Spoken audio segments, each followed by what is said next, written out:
Check 1 2. Test 1 2. Test 1 2. How are you, dude?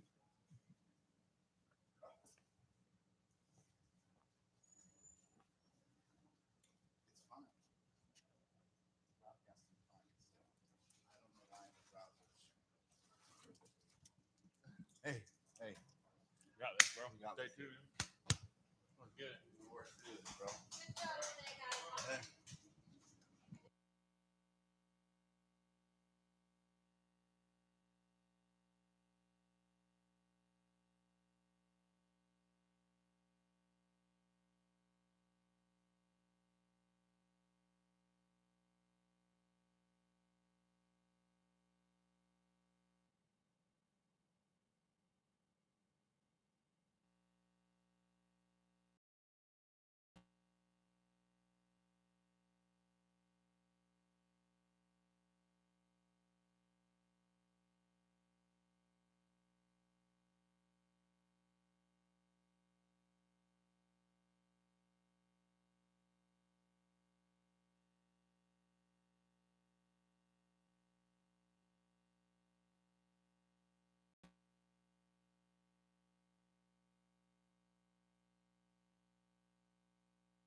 Max, you ready? Go up on stage, buddy. You want to hold this? Okay.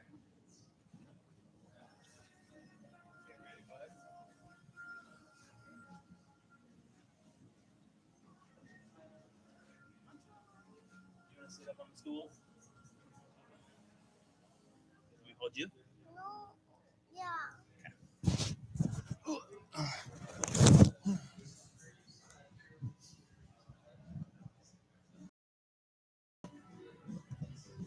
All right, buddy. Stool by me? Do you want to go sit with Grandma? You don't want to be up here?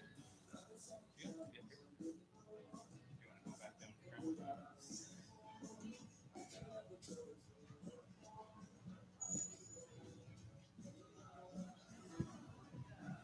Okay. Want me to go get you a snack? Oh yeah, he does need a pastry or something probably. All right, everyone.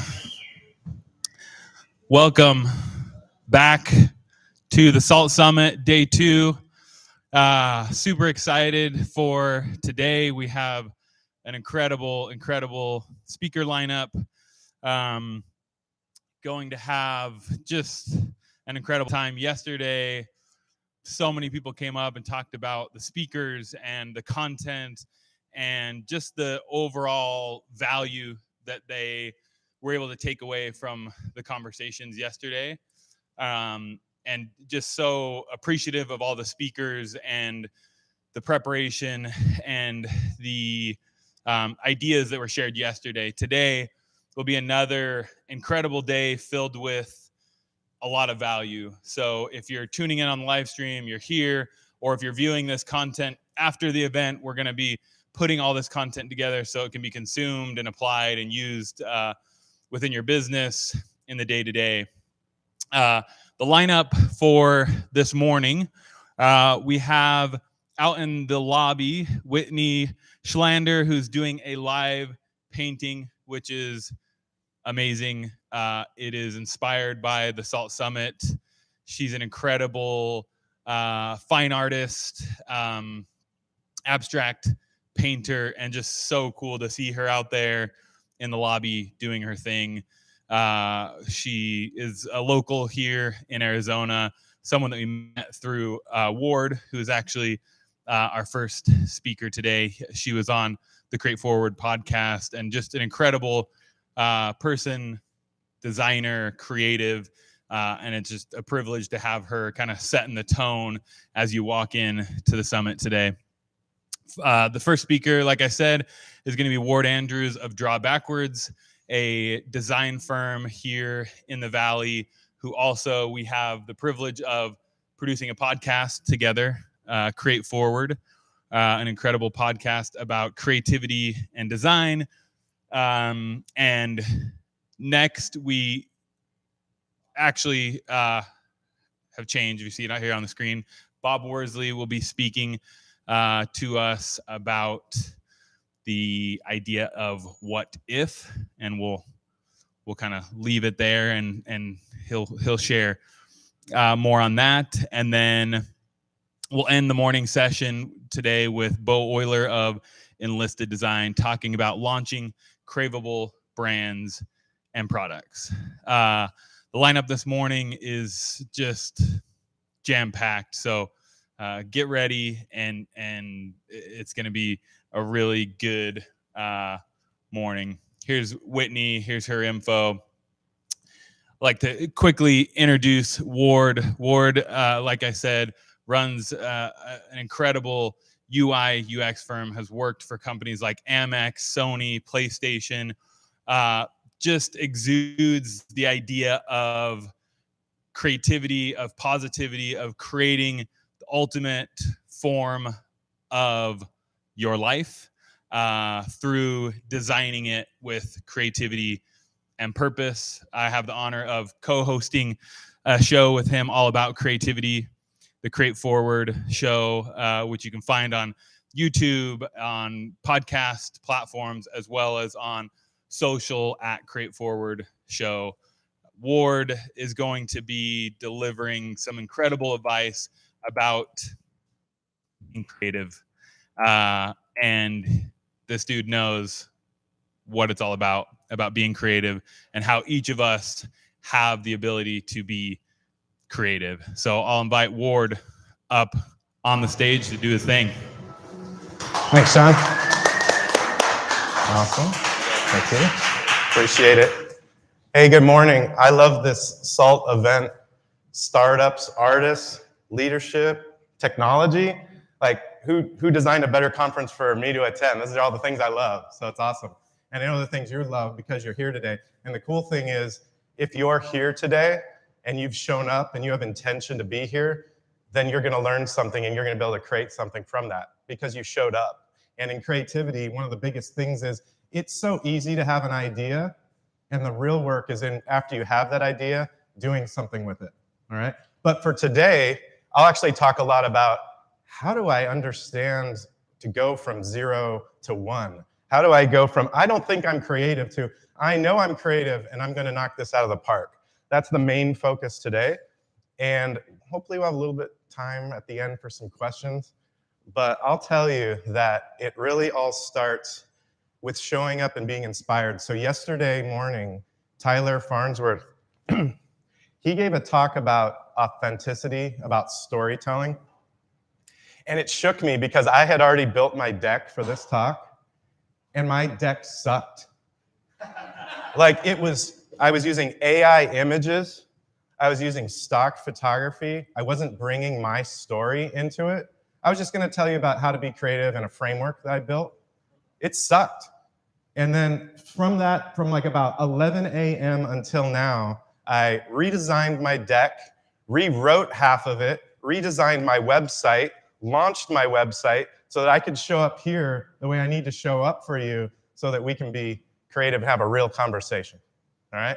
So the other thing is I had this really fun kind of AI tweaked image of myself on social media for the last year, got rid of that. So if you go to @WardAndrews, I have a nice studio photo now that's a lot more relevant and a lot more me. And so Tyler, shout out to you, I appreciate that. It was awesome. Okay, so I have an intention for being here. And the really thing that's important in creativity is that you know what you're doing, and then the creativity will play out and you'll figure out what to do. So my intention is that I want to help others discover their infinite creativity. Essentially, I want you to understand what your inherent creativity is, which is different than mine, way different than mine.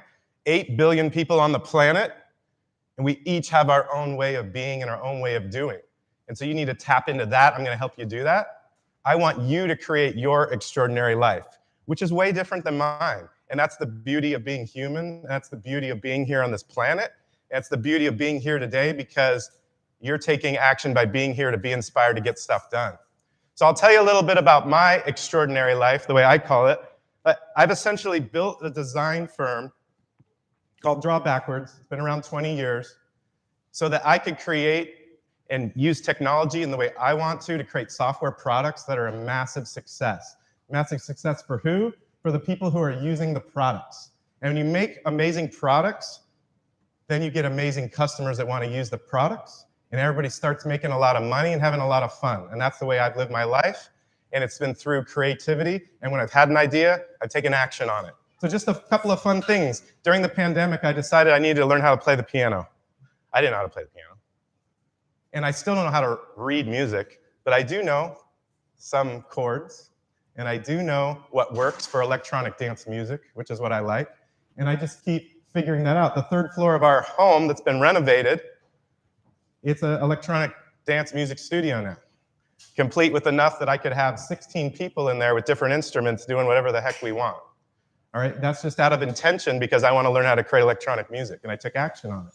Yes, I'm a Phoenix Suns fan. I'm a season ticket holder of the best basketball team on the planet. They're going to win a championship this year. I'm just letting you know now, so you can rewind back to this when Bradley Beal hits a wide open 3 in Game 7 of the championship. And we have a championship. We have a Larry O'Brien trophy sitting here in Phoenix. Okay. Lisa and I went to Paris. We it wasn't enough to go to Paris. We got a photographer so that the photographer could follow us around so we could have an amazing time when we were in Paris, so we could capture that memory, we could share it between ourselves and with others. Sean and I have created a creativity podcast called Create Forward. There's so many stories I could tell you about, and I don't have time, but I want you to know that if you know what you want to do and you do it and you use the creativity bicycle that I'm going to talk about today, it'll be easier for you to get there. You'll get there, have a lot of fun doing it. I do want to give a shout out to my team at Draw Backwards. We celebrated our 20th anniversary this year, and I said, hey, we've had so much fun, and I travel a lot. I'm taking the whole team and a significant other to Cabo, and we're going to have a great time, and we're going to party in Mexico for like 4 days. It was awesome. So that's the kind of stuff that I like to create for my extraordinary life. I hope that's fun, and that might inspire you. But let's get to the business of how you're going to create in your life. And I share these stories not to brag. I share these stories as hopefully a spark or inspiration for you to get to do what you want to do the way you want to do it. These are the kinds of things that I want you to think about. And I love that Bob's coming up next, and his whole thing's about what if, which is a super powerful way to be curious. And he's going to talk all about that.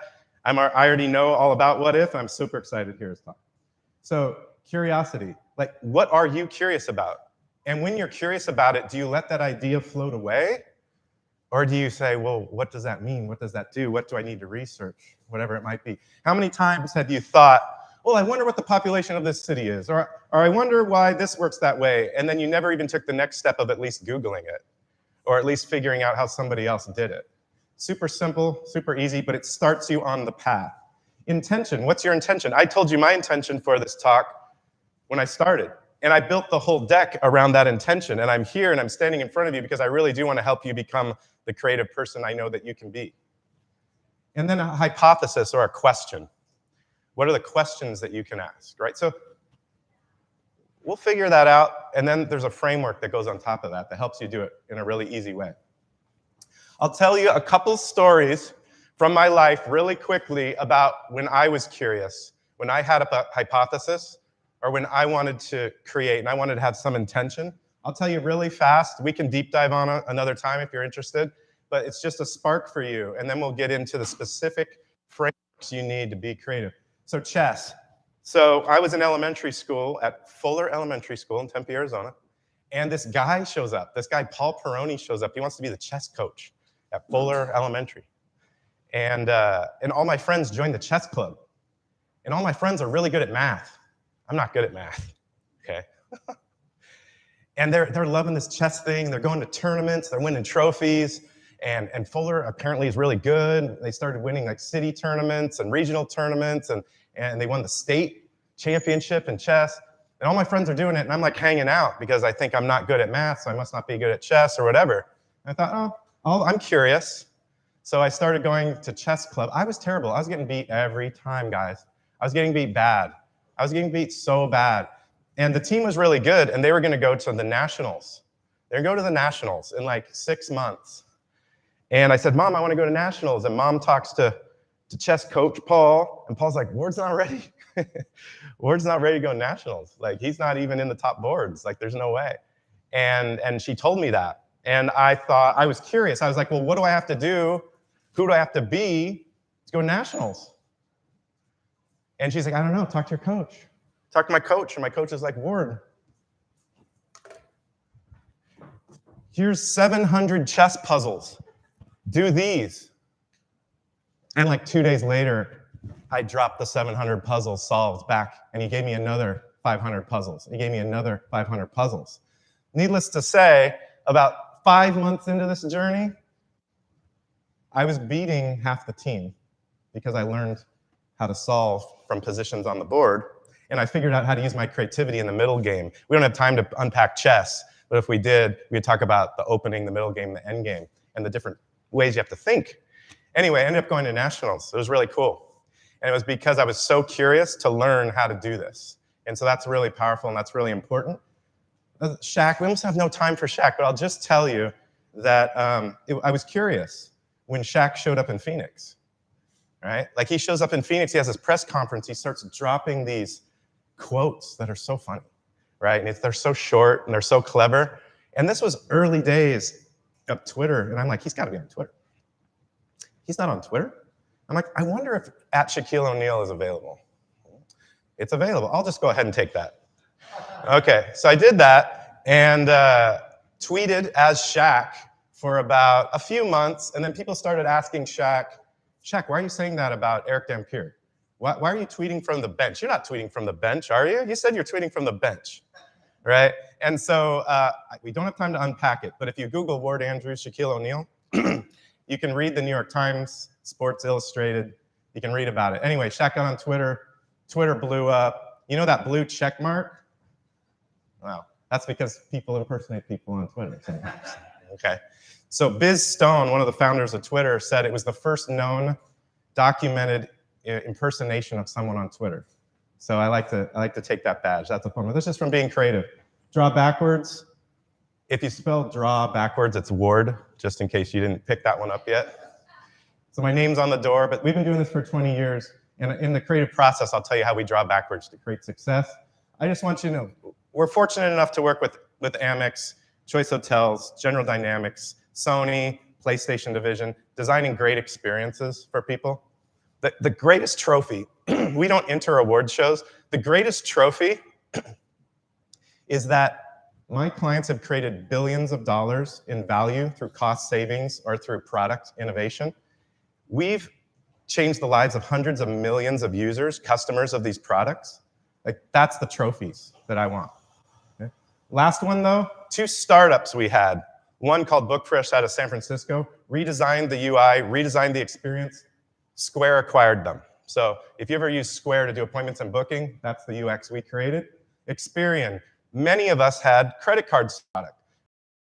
We designed it for a startup, Experian acquired it, gave it to everybody to help protect their identity. Okay, so this is me auditioning for Stranger Things, only this is actually in like 1985, right here with my BMX bike. Like, I feel like I'm on brand for Stranger Things right there. Casio watch, glasses, skinny kid, BMX bike. I'm ready to chase bad guys. And then this is me with some friends a couple weeks ago, mountain biking in Pine Top. So creativity is easy as riding a bike. And I want to keep it this simple because it really is this simple. What do we learn? We've all learned to ride a bike. I would hope most of us have learned how to ride a bike. Max, have you ridden a bike yet? Yeah? Yeah, even Max has ridden a bike. All right, sweet. So what do you got to do to learn to ride a bike? You got to learn balance. You got to learn to control your emotions so you don't freak out because you're on this thing and how is my body doing this? I'm balancing. How do we trust ourselves? How do we create a path where we're going? Okay? If you know how to ride a bike or you've learned how to ride a bike, you were able to do it. You were able to figure it out. It was a little hard, then it was easy. That's how creativity can be for you. 2 wheels, 1 purpose, and get you where to want to go. Okay, so how do you start using these tools? The first thing is, where to? What's the intention? Where do you want to go? Okay, well remember, you're going to use curiosity, intention, and hypothesis. I told you how I do it. Now how are you going to do it? We're going to use what's called the creativity wheel. I've created 2 frameworks, 2 wheels. You need 2 wheels to ride a bike. This is how you do it. You probably have not heard about this before. I just created it like a couple months ago. But I just unpacked the details around how someone is creative in a way that I don't think has been done before, because when you're in school, you aren't taught this, I will promise you. You are not taught this. You're taught everything except this. You know, and in society, you're not taught this. What you're taught in general culture is creative. Oh, boom, I just pop out original stuff magically, like out of thin air. That's not how it works. And because people think that, they get super intimidated. People say, Ward, I'm not creative. Or students at my class at ASU, they're like, Ward, it's the blank page. I panic. I get anxiety around that. Yeah, we all have, because we haven't been taught how to be creative. Okay, and it can be this simple. We have an intention. And then the first thing we do is exactly what they tell you never to do in school. Copy. Legit. Like, I'm telling you it's okay to copy to start. Okay? Like, copy, right? If you see something that's working, go ahead and take a first stab and copy it. When I was in design school, the best way I learned to be a graphic designer, because that's my education. I have a fine arts degree in graphic design. okay? I like certain designers. I started copying how they did it. Not to have that be the end game, but for me to start to learn, okay? So in business, we see this sometimes. Oh, well, this is how they're doing marketing. I'm going to start by doing marketing that way. That's not the end game, that's just the start, okay? Like, Tyler did a great deck about storytelling. I was like, I need to tell my story too. So I was copying. But that's just the beginning, right? So then the next step is remix. You copy, then you remix. You know how many people have made millions of dollars in arts and entertainment industry by remixing? Okay? And what's funny is you can even remix your own stuff. Okay, so James Cameron rolled out Avatar 2. You know what Avatar 2 is? It's a remix of all of his best movies in one movie. Okay? I'm serious. Like, you can look at The Abyss, Terminator, Titanic, and you can go do a side-by-side, frame-by-frame, and it's a better version of the previous take. I mean, if I had the time, I'd do it. I'd put it together for you. It's insane. So go watch Avatar 2 again and just start flagging all the scenes from all the movies, right? And he used one angle in Titanic, and he used one set of lights, but in this, he just floods another vehicle with water, and people are trying to get out, but he just did it better. He remixed his own stuff. So what comes after remix? Remix, then you evolve it. You evolve it and you start making it new. Again, that James Cameron reference is an easy one. You see this in sports all the time. We're going to run a prevent defense, or we're going to run a boxing. We're going to run a 2-3 zone. We're going to run, you know, the wildcat offense in college football. All these offenses, all these patterns. But if you were to just copy it, you know how quick defenses would pick that up? Like that. So then you start making subtle changes, or like changing out plays, or mirroring the play to the other side of the field. That's a remix. But with Evolve, you just start saying, you know what, I'm not going to use the slot receiver like that. I'm going to use them like this. You start to evolve it. And then all of a sudden you realize, wow, look at all the space I'm creating on the field. What if I just stacked all these receivers here, pulled the tight end over here, and pulled the running back out? All of a sudden you're moving from Evolve to Originate, right? And you can do this in business too. You could do this with email marketing, right? Oh, I really like how that team did that offer. Oh, you know what? We have a better product, and so if we did it in this way, we can make a better offer using the same thing. Oh, you know what? Why don't we bundle this and this together and evolve it into something else? You know what? That's working, but what's interesting about it working is that the customer actually wants this, not that. Okay, then I'm going to offer that within this framework, and I'm going to originate from there. You can do it with anything. You can do it all the time, okay? It's really easy. But guess what? When you originate, you're not done. So this is the other thing that you're taught. You're taught in school when you finish an assignment, you're done. You're not even close to done because you finally created something and now you get to show it off. So many times people have amazing ideas, even create amazing products, services, art, and then they keep it, they hold it, they don't think it's good enough, they don't show it. And so after you work this wheel and after you originate, you're not done. The next step is you share it and you inspire others. And if you follow these lines around, you'll see that this line goes right back to copy. Because the cool thing is, when you inspire somebody, they're going to copy it, and then the wheel's going to keep going again and again. Or you're going to copy it, and you're going to do it again and again and again. Okay? So that's the creativity wheel. That's only one wheel of your bike. There's the design thinking wheel. Now this one you might be more familiar with. You might be familiar with the concept of design thinking. Design thinking is typically a 5-step process. Stanford D School teaches it. Frog Design and other major design firms have used this process. I find it incomplete, and I've reworked it, I've remixed it, I've originated it into a 6-step process that we use at Draw Backwards and that you could use for anything you do in your life. Typically, when you're creating something, you start with, I'm going to create some cool ideas. You know, and I've been a victim of this as a CEO, as a leader. I'm like, I've got a cool idea, guys, let's go. Right? And typically those don't work as well as when we work the process. So when I say draw backwards, and I'm not talking about me, I'm talking about the idea that before you create the idea, you've got to draw backwards and figure out the context of what you're doing and understand the person that you're creating it for and define what the challenge or the problem for that user is, and then you can ideate, you can start creating. But that's not typically the way it's done, especially when people are racing toward trying to be innovative. They're actually subtracting the process of being innovative, okay? So the way we do it is we say research first. Let's just frame the situation. Let's say this is a commercial product for business. Okay, what is the business trying to do? What is the business objective of the day? Who's the audience? What's the market? Is there a market share? Is there product market fit? What are the things around that? Or are you an auteur? Are you a Steve Jobs? Are you an Elon Musk? They're still working this process. They're just saying, I see this occurring or not occurring in the market. I have empathy for what I want for that user because I'm the user. And sometimes, Elon will get thrown off. Sometimes the Cybertruck doesn't really make sense, okay? But sometimes it does, and we could unpack that in Q&A if you want. Empathize with the person that you're creating the product for, and then define what is the problem, what is the solution for not only that user that you have empathy for, but also for your business. Once you do that, you start creating concepts, you make prototypes that you can test with the users that you have empathy for, and then you test. So let me give you a real-world example. We've done a lot of work with Choice Hotels. Choice Hotels has about 30 hotel brands under it.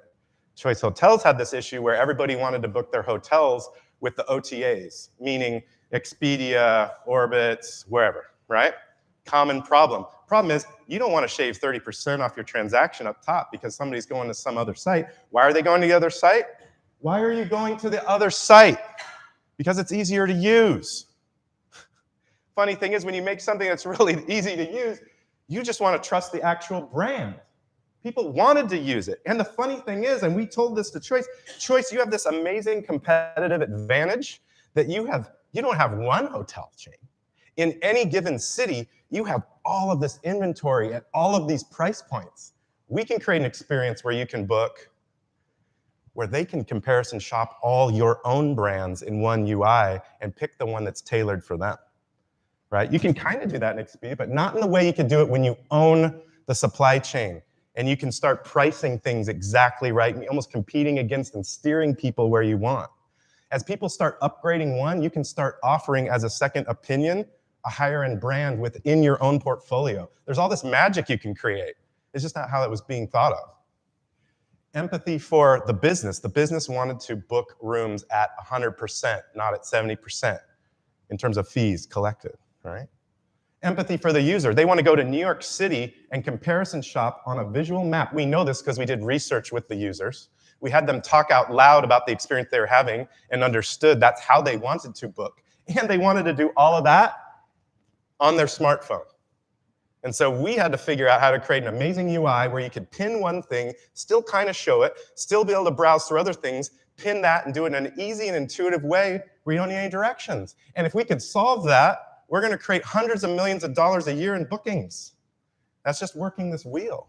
So how did we do that? We started designing it. We didn't get it right the first time. You don't necessarily get these experiences right the first time.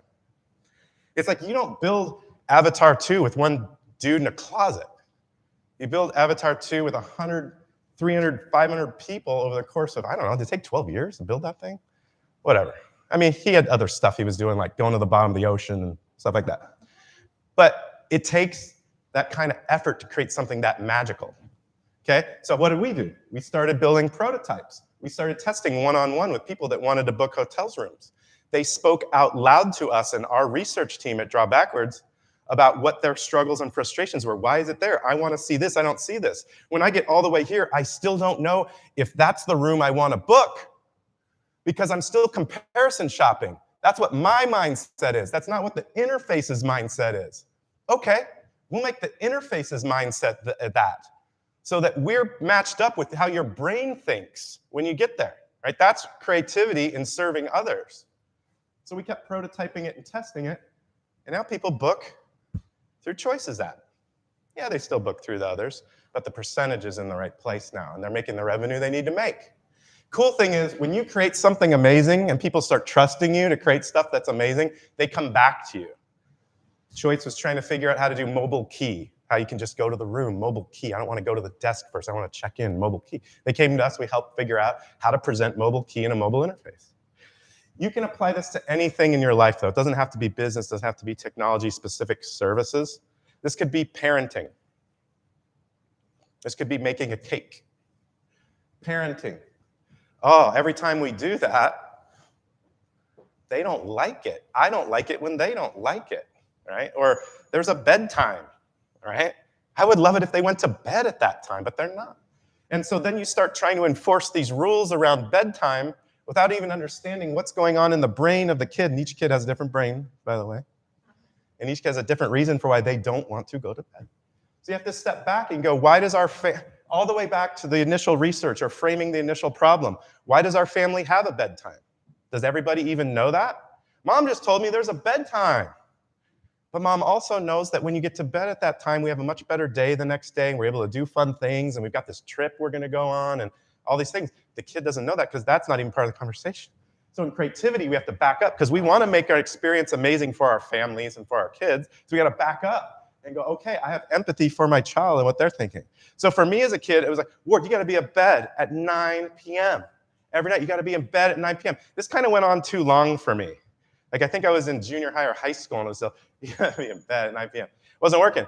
One of the reasons it wasn't working for me wasn't the reason you might think. The reason was there was this crazy TV show on ABC. I know, it was back when there was only like 4 channels. And it was called Max Headroom. It was a really cool TV show. Yeah, I couldn't watch Max Headroom because it came on at 9.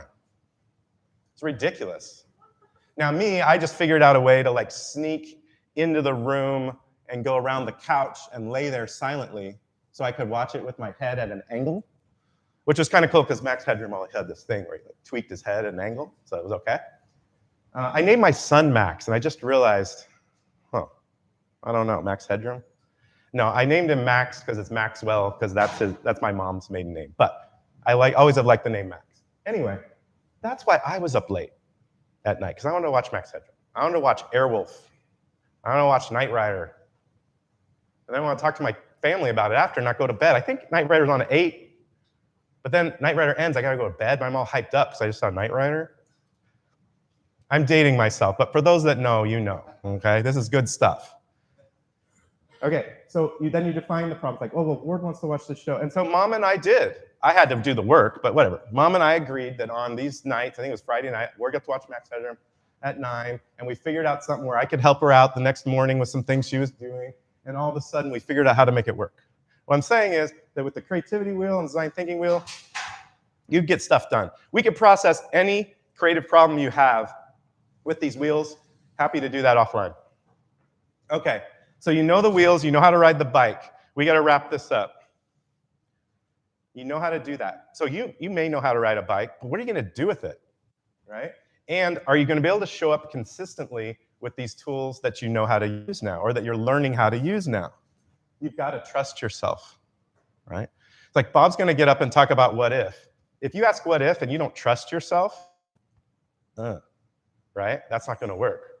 If you're a photographer and you're shooting that shot and you know the angle and you know the lighting and you know the expression, you know the emotion, you know it, then do it. Take your shot, shoot your shot because you trust yourself and you're going to get that shot every time. Believe it.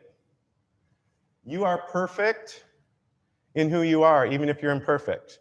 You got to know that you're perfect in how you do what you do. I wouldn't be able to do what I do if I didn't believe that I was doing it in the most perfect way I could do it. You got to have faith and trust in yourself. Whole. You've got to be whole. You got to know that you are whole and complete. You're not missing anything. You don't have to jump through 16 hoops in the morning to prove your worth. You're worthy as you are right now, so that you can create whatever you want to create, to do what you want to do, to create the life you want. As we start at the beginning, my extraordinary life is for me, and I believe in it. And you all have stories about what your extraordinary life is, and you got to believe in it so that you can create it. You can use the tools that we talked about today to get there. You're complete. Like, you can do this. Wherever you are right now, you're complete. When I was that little kid that didn't know how to play chess, I was complete then too. Like, I just had to learn the skills to do what I needed to do to be who I had to be. Okay? In junior high, My chess team went to the National Junior High Chess Championships. I tied for 3rd in that tournament.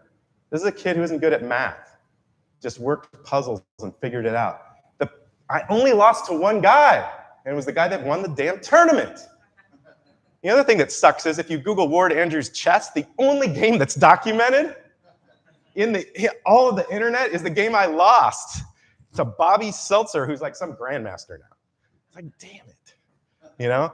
And I was playing this opening that I didn't fully have baked in my head, and anyway, it's a whole thing. You can go and Google that and watch the game that I lost that I didn't play very well.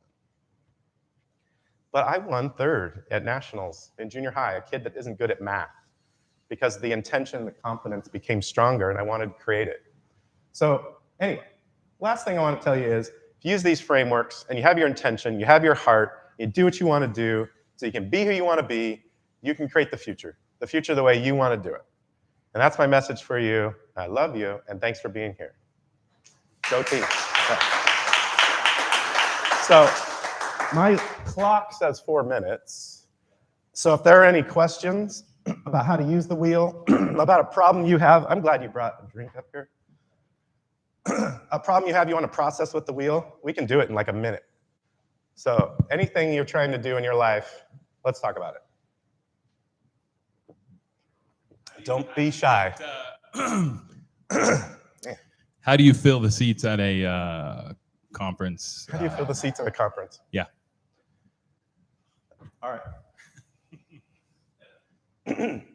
What do other conferences do to get people to attend? We can figure it out. We can document that. We could get 100 things, right? This is the first conference. I mean, I can make a bold prediction that next time this room won't be big enough for this conference, right? Okay. All right.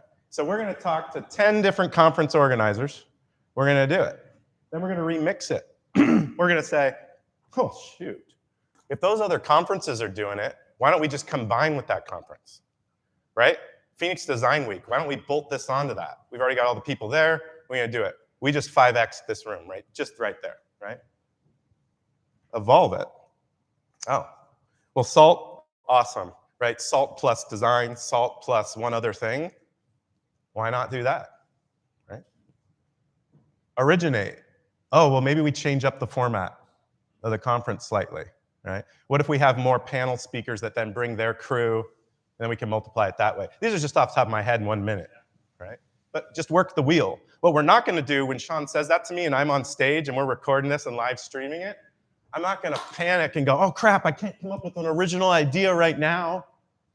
I'm going to say, oh, I'm just going to work the wheel. What's somebody else doing? How can I remix that? How can I evolve that? How can I originate that? So we're going to do all that. And after we do that, we're going to inspire others to be here. And I guarantee you, when the talks that are happening today are live and people are watching them and we promote those ahead of the next event, people want to be here to have this energy. That's how I'd solve that one. Okay, next one. I got 2 minutes. Somebody's got a problem to solve. This is like free advice time. Let's go. Hi, thank you so much for the presentation. Yeah. I just learned about it yesterday. Great, she learned about it yesterday. So I think that's, yes, thank So you. real quick, how did you learn about it yesterday? Well, I'm one of the users of the space. Users of the space, Yes, I great. just came and Love it. Lean told me about it. And she said that she had a great day yesterday. Perfect. And in the presentation that she did, I was completely impressed. I learned so much, and I also, everything that kind of I knew, it clarified for me. So I actually did, I was part of the Stanford Design Thinking, a certificate that I've done. Awesome. And the way you present, I'm like, oh my God, you did That's- it much easier than my 1 year Yeah, program there. I So- gave you design thinking in 3 minutes, and people give you like 4 semesters of it in school. It's weird. I don't know. I know. So this All is right. awesome. So what are we going to So process? right now, my husband and I, we are developing this business, but we don't necessarily have the desire to keep it for the rest of our lives. This is Right. not. So kind of my question is, okay, I do all of this thing, but then it's okay to just like, okay, I did it. Let's Yeah. move on. Okay. So I've got some great questions for you. Okay. Yeah, what we hear is that you want to create a business, but you don't necessarily want to hold on to it. So that's triggering all these questions around empathy and research I want to do with you, because what I'm hearing is that you might want to create a business maybe just to generate cash, but you don't necessarily, it's not around a passion of something you want. You just need to have some income right now. Am I feeling you? Is that, okay, sweet. Right, now what if I didn't do that? What if I didn't rewind? What if I didn't draw backwards and at least understand that context? Then all of a sudden, you and I are trying to bat around ideas and you aren't even passionate or interested in them, and there's no way it's gonna work, right? Because isn't it like 90% of small businesses fail or some crazy stat like that? We don't want that for you because people aren't using the creativity wheel, design thinking wheel in their business. That's why they're failing. We haven't been taught in school how to do this, right? We're at STEM. And we forgot about STEAM, we forgot about art, we forgot about creativity. You gotta build that back in. Like right now, you gotta build that back in. Okay, so tell me what you love. Research. What, research? Yeah. What kind of research? Any kind of research. My background is cultural research. Cultural research? Yeah. What's your favorite culture? Oh, I don't have a favorite. I love all the cultures. You're just curious about culture. I'm a cultural anthropologist, so I love Awesome. all the cultures. That's amazing. A cultural anthropologist showing up at SALT. I love it. Okay. Tell me something you've recently been curious about. Research in the industry, to be honest, UX research. UX research. Awesome. I know a lot about that. We should talk. Yeah, we should. Okay. My firm does that every single day. Okay. Best thing. Yeah, maybe you're looking for a job. Well, let's talk. Okay, so copy, right? Best thing to do, watch YouTube. You know, I didn't have YouTube. I had to go get a 4-year degree in studio art. Half of it was doing fiber art. My wife, Lisa, helping me do fibers. It was part of my studio art degree. It was fun, but that's how it's set up. And I love my professors, but they were from a different era. Okay, and that's even exacerbated now in education. I teach a class at ASU, it's cool. Like we still like educating. Let's just see what they're doing and how they're doing it, right? And as you watch more YouTube videos, or as you read about it, or as you talk with me or other industry professionals, you can figure out how to bring those passions and interests around anthropology into UX research, which I can tell you isn't happening. So you can already immediately go to Evolve and Originate because you can take the unique perspective of cultural anthropology, bring it in UX research, isn't happening. I can just tell you that's wide open space. Okay, does that help? Yeah. That's a start. And then once you do that, you got to come back like next year and you got to like tell the story, and so you can inspire others. Does that sound good? Sounds awesome. Okay, sounds like we've got something going there. I'm out of time, so again, thank you. Appreciate it.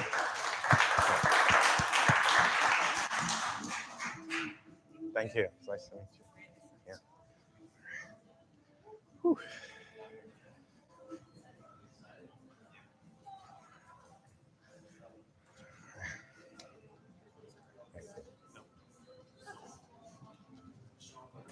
I brought like 75% energy.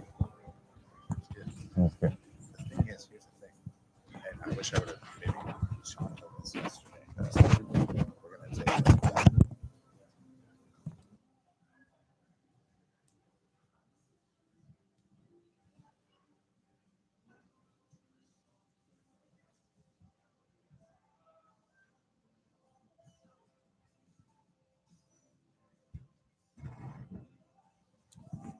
All right.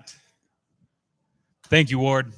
That was just such an inspiring conversation about we are all creatives. We all can create and are creative beings. We are beings of creation and all have the opportunity to apply creativity to anything and everything we do. Once a month, we get the opportunity to deep dive with Ward on the podcast, and always it's inspiring. I'm literally sitting there in the production studio learning as we're having these conversations.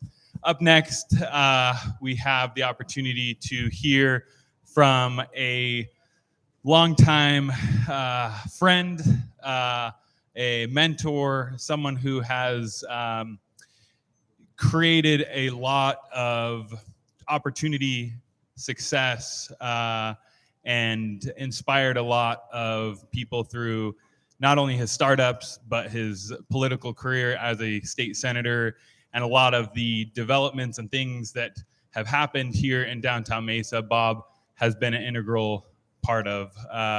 Bob is the founder originally and CEO of Sky Mall. He has been a state senator, has developed many projects in the state of Arizona, as well as his current project, which is a really exciting and monumental product in the housing and development world with Zenny Home. I'll let him deep dive on that. But Bob will be speaking to us on the power of what if. Bob.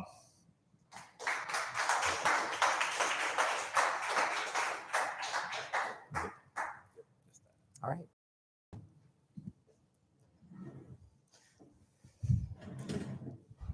It looked like Ward had a hard time staying away from the projector. I'll try to stay over here so I don't get in your way of seeing things here. Really a pleasure to be here. This will be a lot of fun. I don't have any idea why growing up in Boise, Idaho, with a father that was a CPA at Ernst & Young now, and a sister that went to work as a CPA, a brother that went to work for Deloitte & Touche, and I went to work for Price Waterhouse, and how that home generated such an entrepreneurial fire in me that at 67, I can't stop myself. It just keeps going. So I apologize, and hopefully you'll see today some ideas that we've actually executed on and created some fun businesses.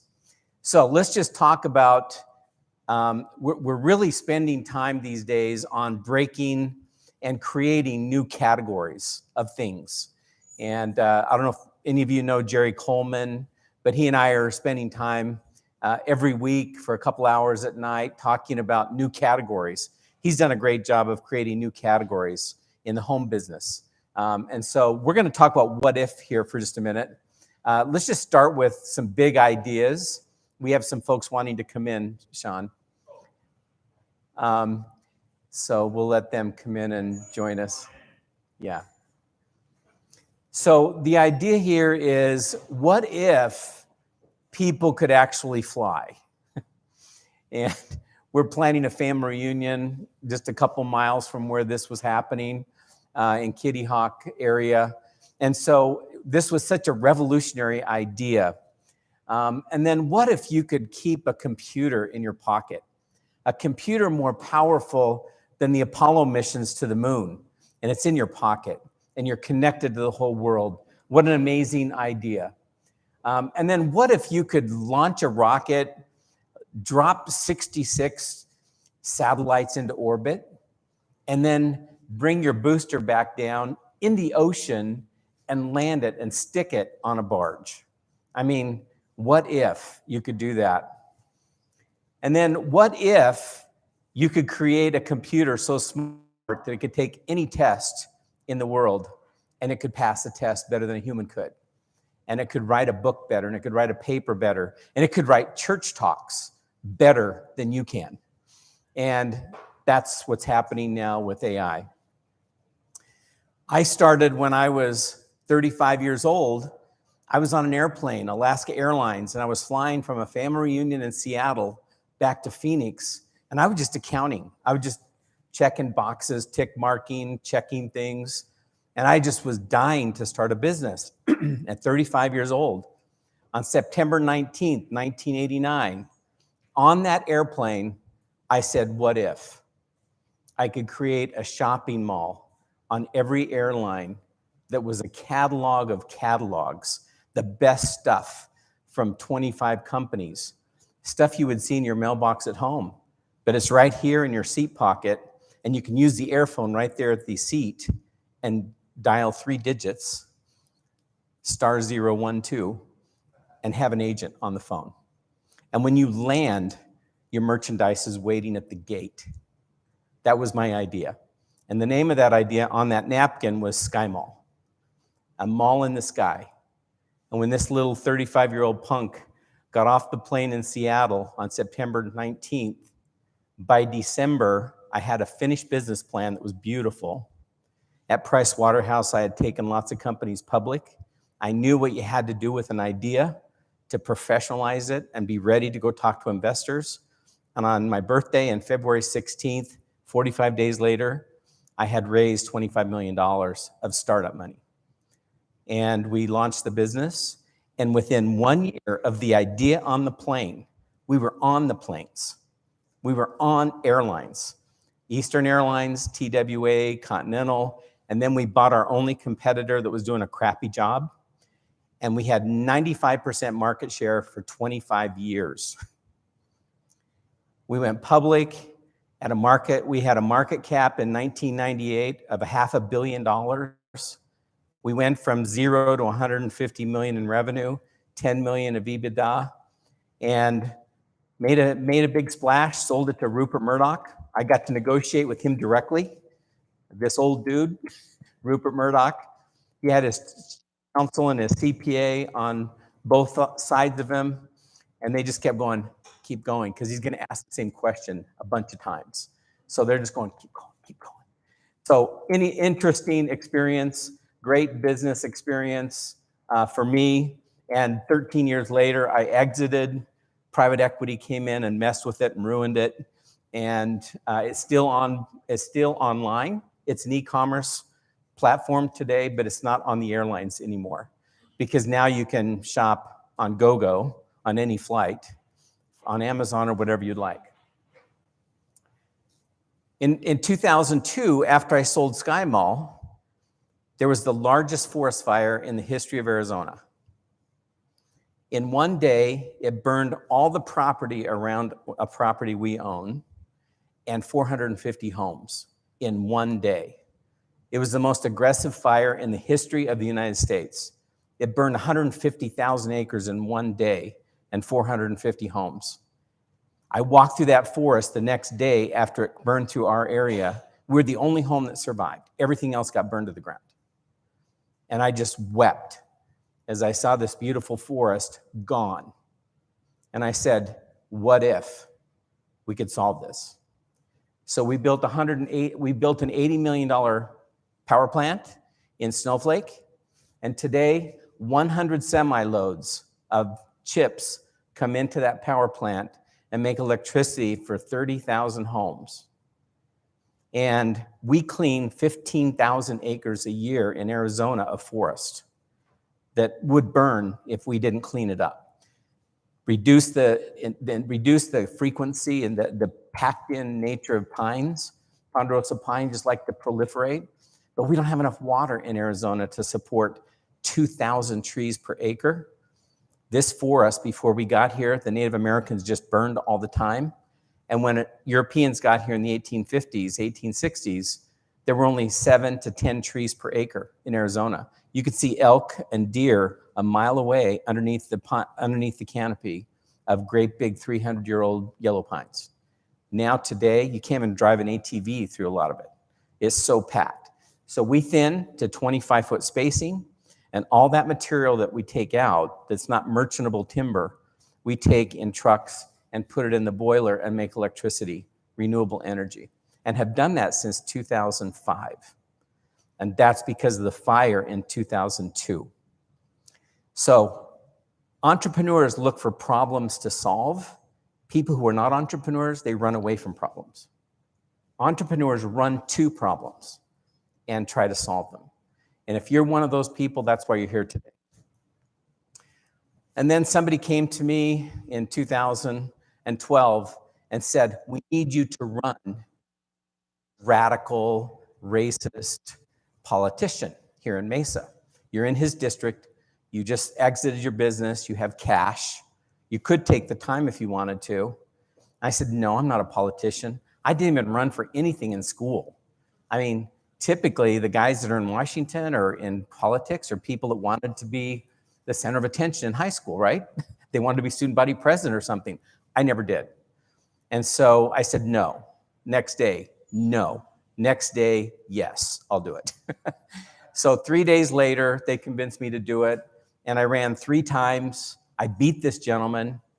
And we kept immigration from being an issue in the Arizona legislature for the last decade. And it was on the agenda every year. How are we going to get these illegals? How are we going to catch kids that are not supposed to be here? I just turned the whole paradigm in Arizona to be where people feel pretty safe here again. They're not going to have their papers checked just because they have brown skin. and they have to worry about being rounded up and sent to Eloy and deported. So anyway, that was an experience. I hated politics. I hated being in the legislature. I did it for 3 terms, and I couldn't stand it anymore. You can only live for 4 years, 4 terms down there. I did 3, and then I retired and was able to get a really good guy in my seat. So that's why we maintained some rationality for 10 years. When is the last time something crazy has been attempted in housing? It's in dire need of what if. So I'm running to that problem. My last big gig is to solve for affordable housing. It's wrong that it costs you $500,000 to buy a basic starter home at 6-7% interest. It's outrageous. So we're going to freeze a whole generation out of being able to buy a home. They're going to be permanent renters. And last year, 23% increase in homelessness. Do you know why? Someone kicked the ladder out from underneath even more people that can't afford rent and they can't afford a house payment. And so there's more people homeless than ever before in Arizona, Phoenix, and Salt Lake, and San Francisco, Los Angeles, Denver, etc. So right now, we're sitting right now on this powder keg that's never existed before. We have 6.5 million homes that we're short in America. We've seen prices double since 2000. The cost of a home has doubled. You guys know this because you're living it. And today we're over 6% interest rate. It was 2-3%. So we've had a doubling of interest rates, which means your mortgage payments are hugely increased. Just to take, for example, a $250,000 home, which doesn't exist, a $500,000 home and a $750,000 home, you're going to pay half of that price more with interest rates alone changing. You're going to pay half the cost of your home again just because of interest rates going from 3 to 6%. What if we could solve this crisis? This is way different than looking at a catalog in a seat pocket. This is way different than running for Senate in Arizona. This is way different than building a power plant that solves 15,000 acres a year of forest that need to be cleaned up. This is way bigger. So as I've told people, this is clearly the biggest thing I've ever attempted. What if many rooms could use the same square feet? What if this podium could be not just a podium, but 2 other things? So that when you build a home, you're not building 3 single-purpose rooms. You're actually building one that can do 3 things. That's revolutionary. What if we built homes in a factory with robots? Today, the most sophisticated factory in America, Boise, Idaho, Autovol, $110 million factory. That factory can only make 3 to 5 homes a day. Do you know how many Tesla Model Ys the Shanghai factory builds every day? 1 every 30 seconds. There's more parts in a car. There's more testing. There's more safety required to build a car than a home. And yet we can only build 3 to 5 a day, 24 hours a day. It's insane. So what if we could build a factory that's as good as a Tesla factory building cars that's building homes? What if we built products rather than projects?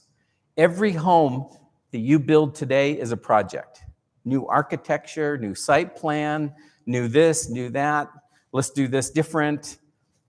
But if it's a product like your iPhone, there is Apple, Tim Cook is anal about 13, Model 13, Model 14, Model 15 is going to do this and nothing more. And we'll give you another one next year, another product that is going to be this much more. But in the meantime, you're getting 14. You're getting 15. What if we were building homes like products instead of homes like projects?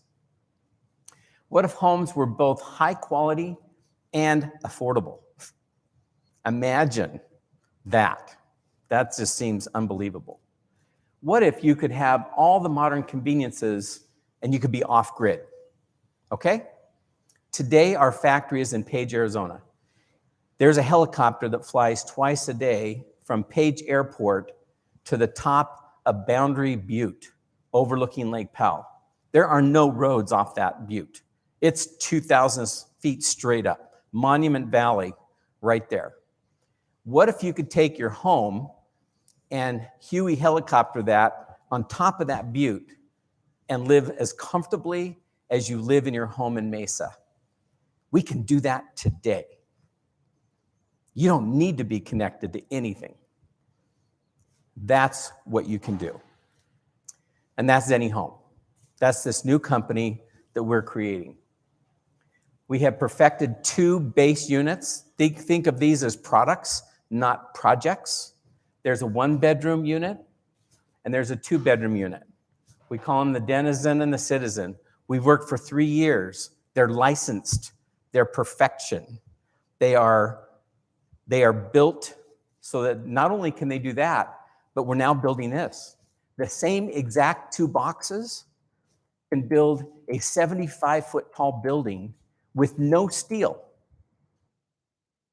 You literally build a concrete podium, put a grocery store down there, put stairs and an elevator, and the same units that sit on the ground as a 1- and 2-bedroom home, they stack together and bolt together with no extra steel. No extra beams, supports, everything is inside the walls. Imagine building like that. Products that stack together like Lego blocks. And it looks like this. It's beautiful. If you haven't been, we invite you over to our models. They're just 3 blocks from here. The first models in the world to come and see what we're doing. Please come and see them. They're beautiful. The bed is an Ori bed from MIT. The king-size bed goes up, voice command, a button, an app on your phone. The bed disappears, and this becomes your living room, entertainment room.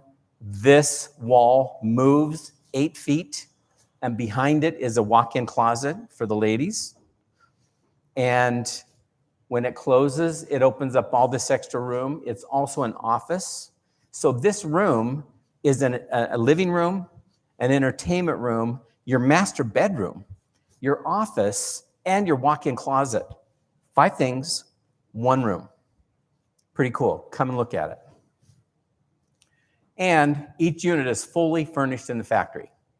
When we hired Tesla's engineers to come in a year ago to look at this, they said, don't put any improvements in your building. Don't put cranes. Don't do anything. Just move them along manually and build these manually until you've built 100 of these to make sure that everything works. It's constructible. It's manufacturable. It's not moving around. It's stopped. The design has stopped. You've got 1.0 finished and approved. Then we'll come back in a year and show you how to turn this into a Tesla Gigafactory to build lots of homes. So that's what we're doing. We build from, notice all the steel. We call this our chassis, our car chassis. It's a big steel frame that has all the steel that normally goes outside of the room. And we do it with recycled steel so it can be used again and again. We've just launched a new part of our business called Planet Wise. WISE stands for you're off-grid on water, internet, sewer, and electricity. Off-grid. How can you do that? As off-grid as your phone. It's with you. Water, number 1. Cool company called Aquaria. I just did a webinar with the CEO the other day. This can make all the water from the atmosphere that you need in your home. It's taking water from the air, humidity from the air, and making all the water you need in your home. Imagine that we're all looking for rivers and streams and lakes to put homes next to or pipe water to your house. What if you just took the water out of the air and used that? It's beautifully clean. It's perfectly clean. So water is doable. This is a new startup in San Francisco we're working with. Very exciting. No, don't need water. Internet. Everybody knows about Starlink, right? Elon Musk has got 5,000 satellites up there now. And the broadband connection, we run our business in Page off of Starlink. We run our $5,000 a night resort that my wife and I own with Starlink. It's how we talk, voice over IP. It's our phones. It's our website. You don't need anything besides this. Ask the Ukrainians. They're fighting a war against Russia, one of the largest powers on earth, off of Starlink. That's a little frustration for them. Sewer. We found a company in Germany that for 20 years has been taking all their sewer into these 4 tanks that can be in your house, in your basement. And do you know what comes off this side over here? Drinking water. Drinking water. You may not want to drink it, but your pee and poo in one end and drinking water on the other side, 98%. There's a YouTube out there and the dude drinks it and I'm going, oh, I wouldn't do that. But they do it on the International Space Station. You're drinking your poo and your pee every day. That's how you live. There's no way to get fresh water piped up there to the International Space Station. Now, we would never drink it, but you could take 98% of the water coming into your home and reuse it. It could wash your clothes. Maybe you can do that. Maybe you won't drink it, but you can use it for your toilet. It is, exactly, yeah. And oh, by the way, how big of a problem is water today in Arizona? How many of you own land that you don't have a certified 100-year water supply on in Arizona, in Pinal County? There's a lot of acreage that doesn't have a certified 100-year water supply. When we got cut on our CAP allocation, guess what? Electricity, so easy. Since 1996, my wife and I have lived off-grid using PV, batteries, and inverters. Not hard to do. We live very well on 35 acres for 50 people.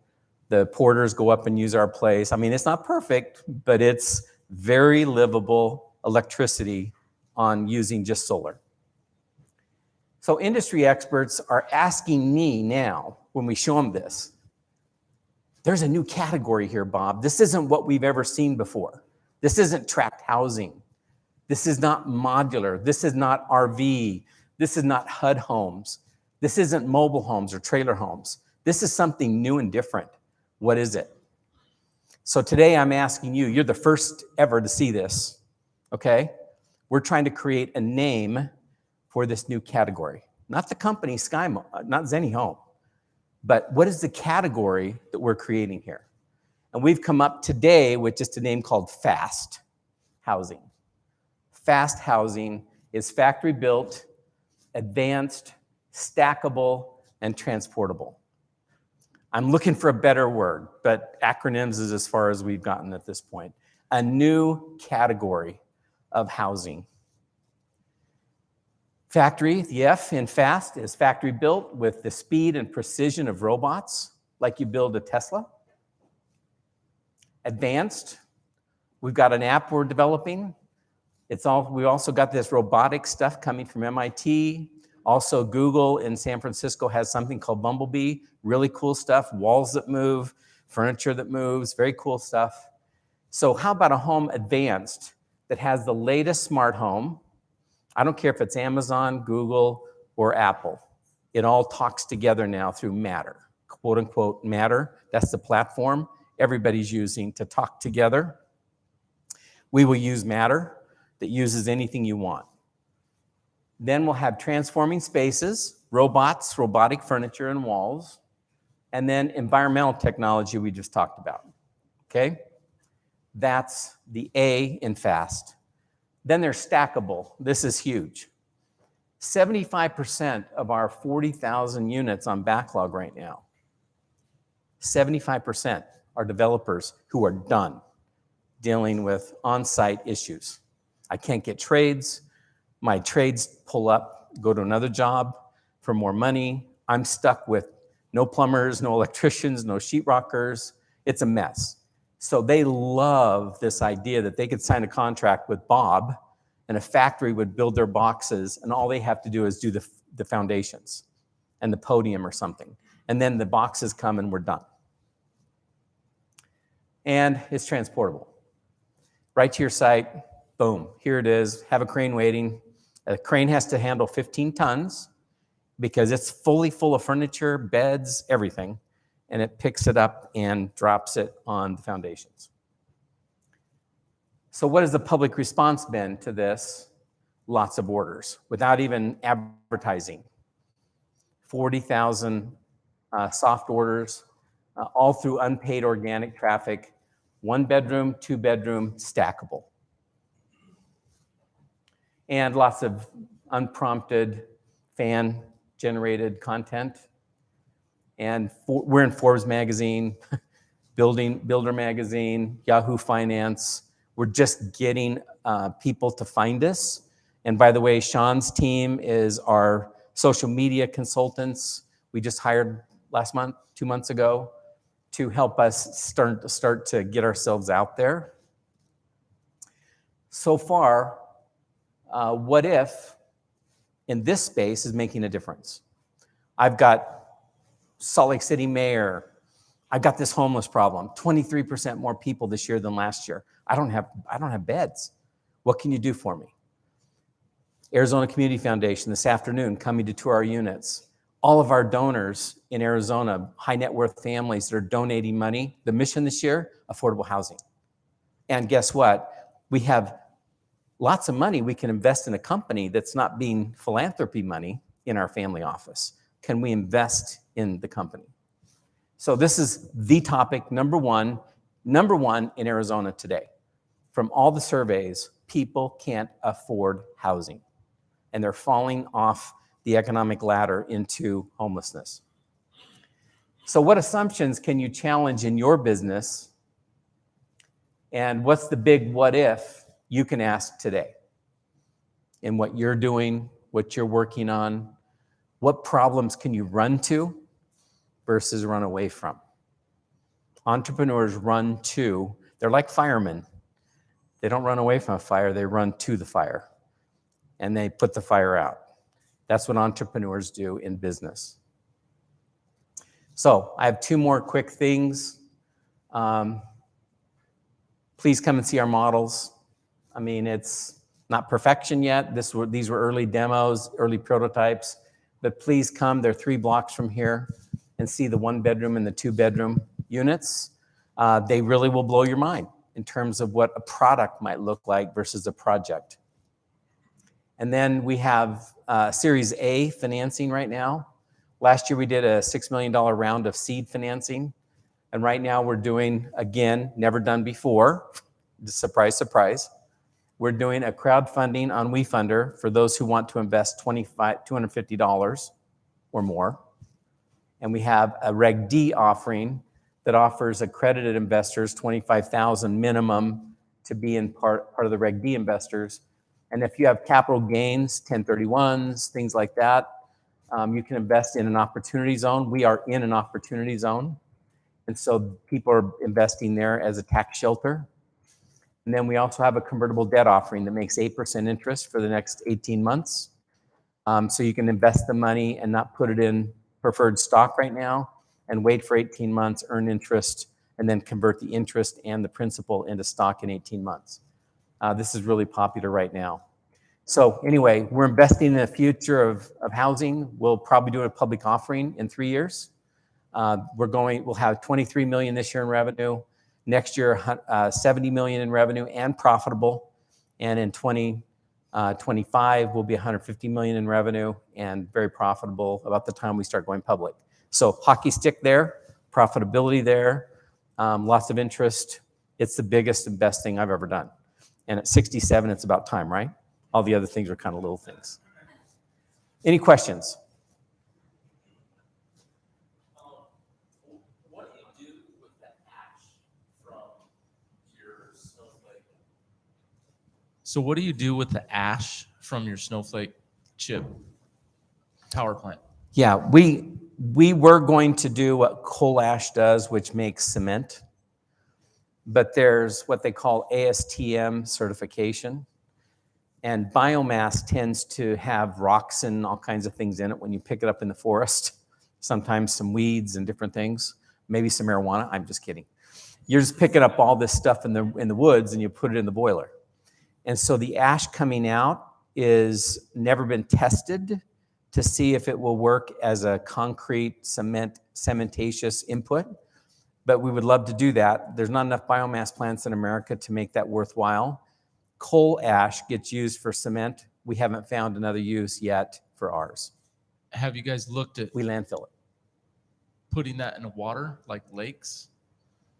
Because the natural, what happens is like when forests burn down, Yeah, a lot of that runs straight into lakes. And that ash actually purifies lake water. And have you guys looked at that? we have not. That might be, The other thing that's in ash, wood ash, is potash, which is a wonderful fertilizer. And I'm sure we have some potash in our ash. You know, we take today about 3 big earth mover units a day of ash out into our landfill and landfill it. So we should do something with it. it's one of the best purifiers of water, known. I as love it. I wind. need to put you in touch with my son that runs a business, and 2 redheads will figure it out. He's a redhead too. How old are you? 41. He's 41. You'll love him. Brad, redhead, tall I've guy. actually met him before. Have you? Highland High School graduate. So anyway, another question? That's a good one. Yes. Ernest? Hey, Bob. Hi. I may have missed this. Do you guys have a price for your units that you're projecting to go Oh. to market with? Thank you. The price for the 2-bedroom is $125. The price for the 1-bedroom is $90. And do those qualify for financing, like standard home financing? Thank you. Yes, they do. They're Fannie Mae, Freddie Mac approved, FHA, veterans, because they are what they call IBC and IRC, International Building Code, and International Residential Code. Once they're bolted down to the foundation, they are not a HUD home. They are a home with all the qualifications of a stick-built home. No. We don't know where you want it. No. We don't know where your house is. So everything's a per mile basis from Page, and we'll give you that calculation.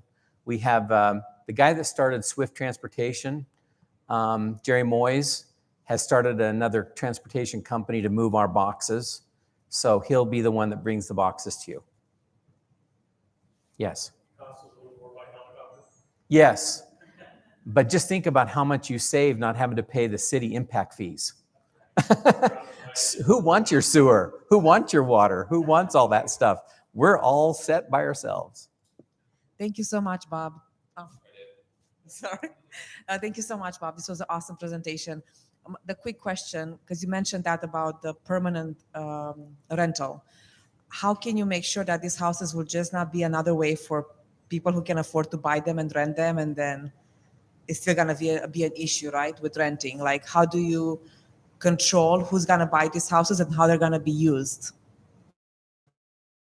So if somebody buys our home and it's roughly half the price of another home, they're not paying half the price, monthly payments and all that, than they would pay for a real home. So what's your concern if they get misused? Like investments. Oh, how do they not just charge full rent? You need to buy one so that doesn't happen. Just buy one and it's cheaper than renting from somebody else.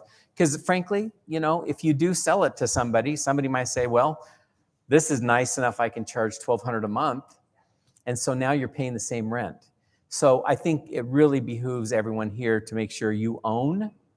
And by the way, we've designed these to be duplexes, triplexes, fourplexes, eightplexes. We have designs for all these.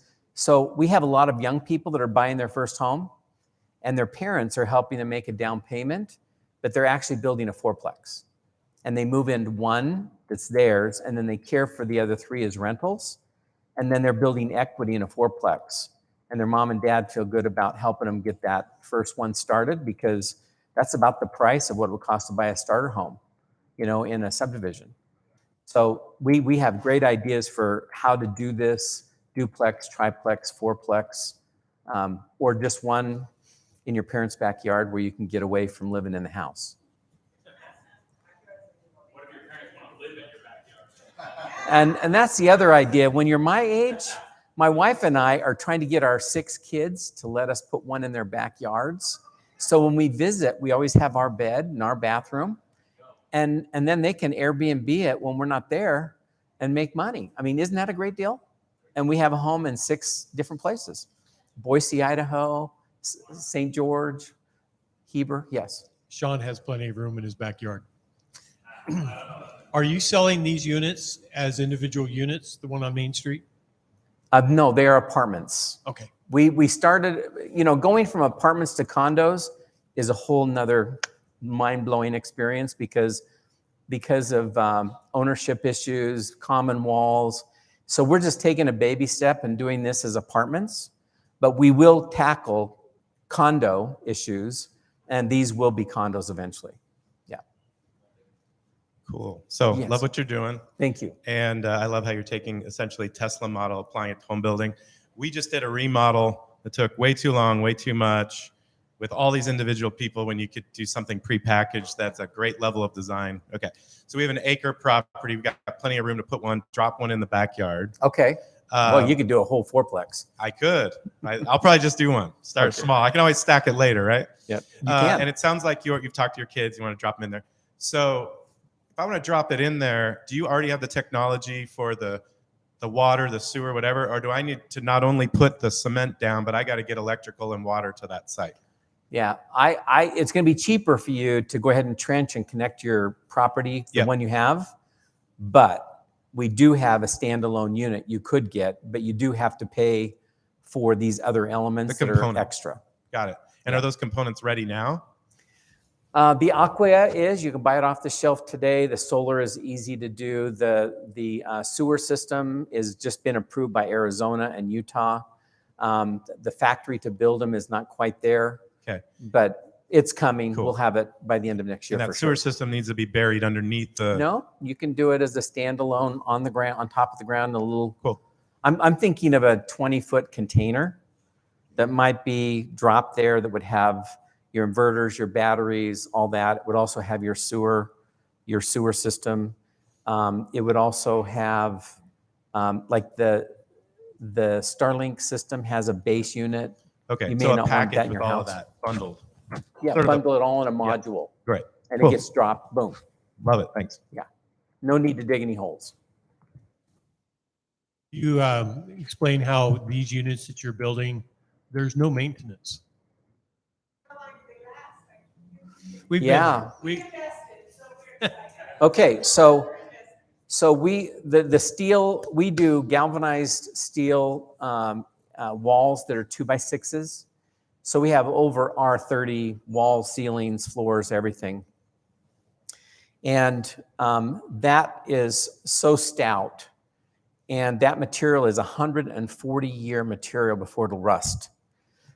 So how would you like to know that your studs are not 2x2 HUD homes, but they're 2x6 steel 16 gauge that'll last 140 years? So these homes will last a long time. We call them tanks. When you go to our factory, it's amazing how big and beefy they are. Go to our models and just kind of wrap them on a little walk on the inside. They're solid. These are like tanks. They're like little baby tanks. So please come and try them. Yeah.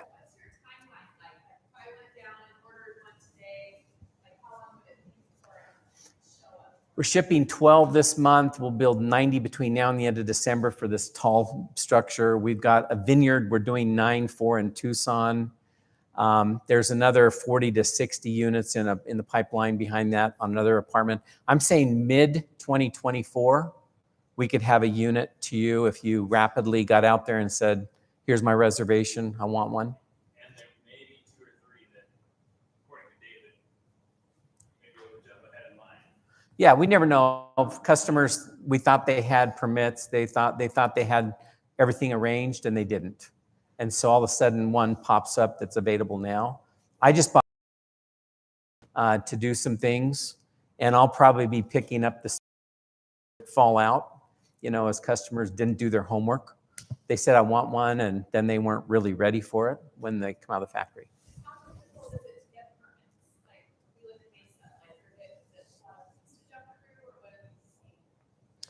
Well, we're teaching Mesa to love us and what we are. And so I'm down here on Serine, 122 South Serine, and I'm going through the permitting process with the city of Mesa. Once they see one of our units and how the grid tie and everything, then they're going, oh, okay, now we get it. We've never seen one of these before. Remember, we're a different category. They've never seen this before.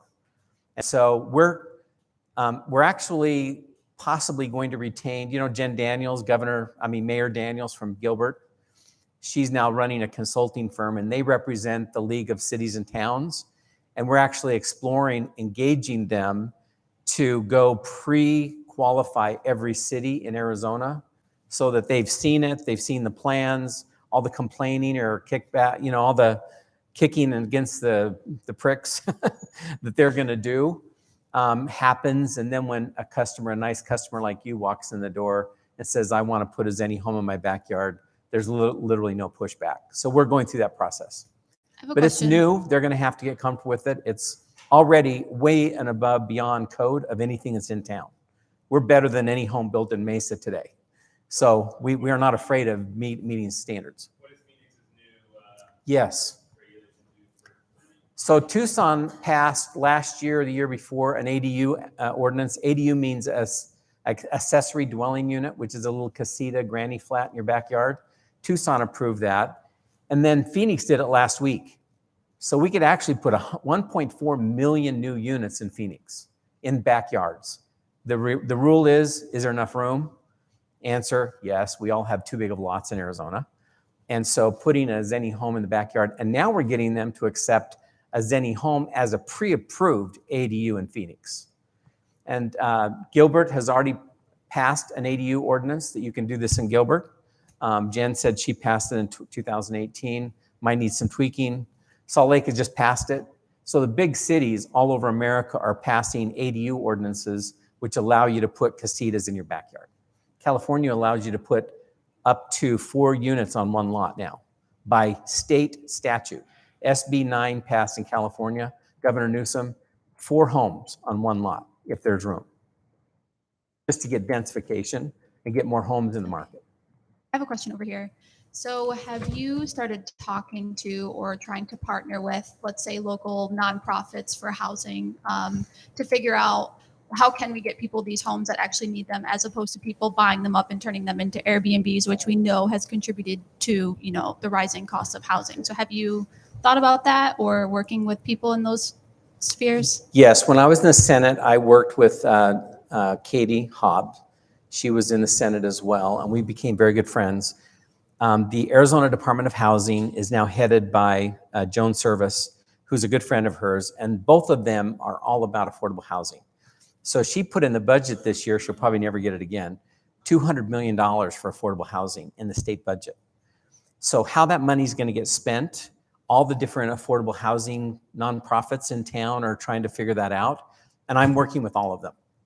And so we hope that Zenni Home is plugged right into that. By the way, the Navajos have $500 million of ARPA money and CARES money, and their new president, 36 years old, 90% of all Navajo homes are not livable. They're not legally, just drive through the nation. They're HUD homes from 30 years ago, and they ended their useful life like 10 years ago. And so we have 90% of the 50,000 homes on Navajo Nation that need to be replaced, and they have $500 million to start doing that. So we're trying to figure out how to go through all that red tape to help the Navajos get new housing. Yeah, so do you have like a specific number in mind of like a certain amount of homes you would like to be able to allocate for people that need them like that? Is there like a plan for that at all? Yeah, we didn't show you, but there's a new plan. The new Tesla factory in Page will make 7,000 homes a year. And so Arizona on its peak year, I think, did 50,000 home starts. So 7,000 is a big number. We will actually be able to put a lot of homes into this market. and I think it'll solve that problem. And that's $1 billion a year out of just Page in revenue. Great. Any other questions?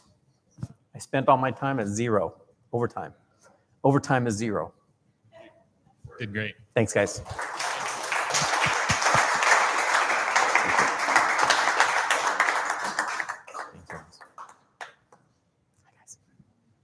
Awesome. Thank you, Bob. Really great. Hey, Will, will you help? Will you get the wireless mic? I live across the street from Gary Porter. Thank you, Bob. Really an incredible product. If you haven't, like Bob was saying, take the opportunity. You can sign up online. Let's do it. Or you can even, I think, show up Tuesday through Saturday. They do tours right over here by Cider Core, Mike's Pizza, on Robson and Main. Really incredible to like see it, and like you see the square footage number, you're like, but when you're in there, it's like, man, this thing is a lot more spacious, a lot more like livable than you'd expect for 600 square feet. Next up, we are going to finish this morning session with Bo Euler. Bo is the founder of Enlisted Design out of San Francisco and Salt Lake. Is an incredible design thinker, creative. We had the opportunity to have him on our Build Stuff Be Kind podcast, and I think we booked a half an hour of his time in his calendar, and we ended up going about an hour and a half just because we were just having a really good time talking about brand and design and creativity and what it means to build community through design and product. And Bo has worked on some incredible brands from Mr. Beast to Allbirds, and we're really excited for him to share his vision of design. And we're going to plug in his laptop because he's got this thing designed up. I just pull out here. Over there, the HDMI. Or you can, just pull that. Where is your HDMI? I've got HDMI right here. Yeah, you can either do HDMI or USB-C. HDMI is on this side.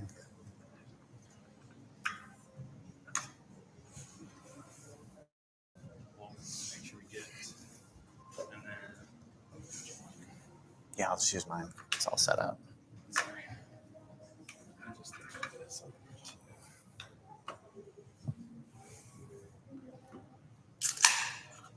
We'll just have this on your screen.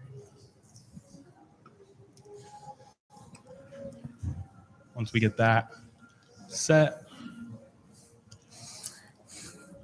Let's check audio real quick. It's going to be important. Ollie invites you to stop settling for Is that through here? Or is that through there? immerse in more than just melatonin.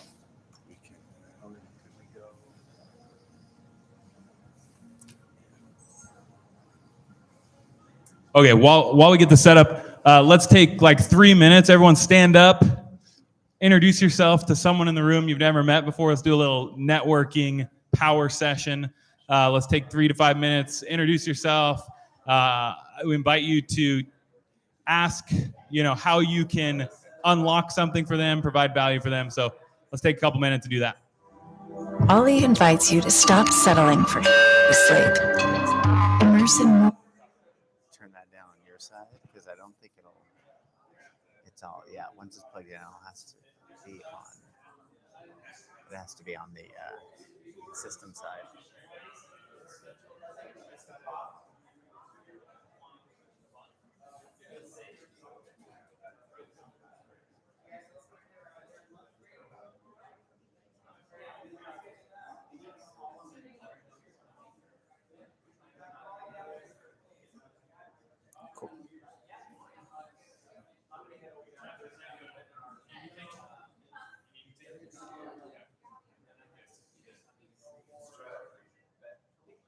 I'll try it again.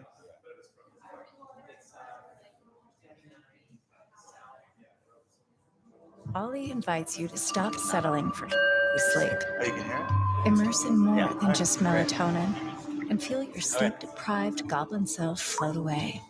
Unwind that fried mind with a blend of botanical extracts and dissolve into the well-rested person you want to be. Or tuck them in for a full night of total glorious silence. Ollie's sleep supplements are here to help you sleep like you've always dreamed and wake up being refreshed.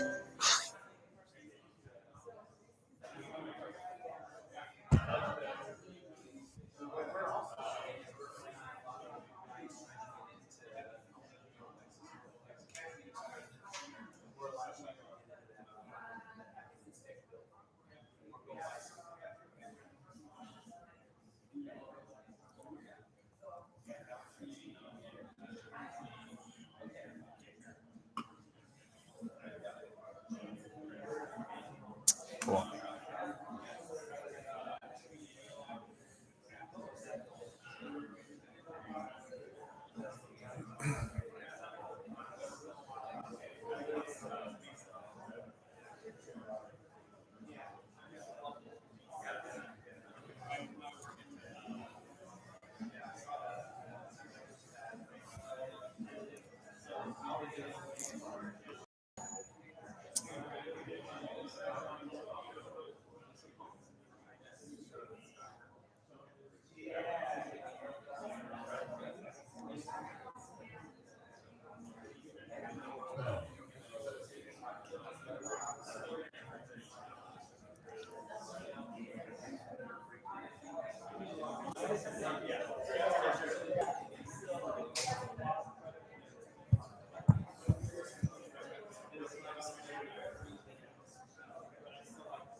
Yeah, of course. Disturb you before your talk. No worries.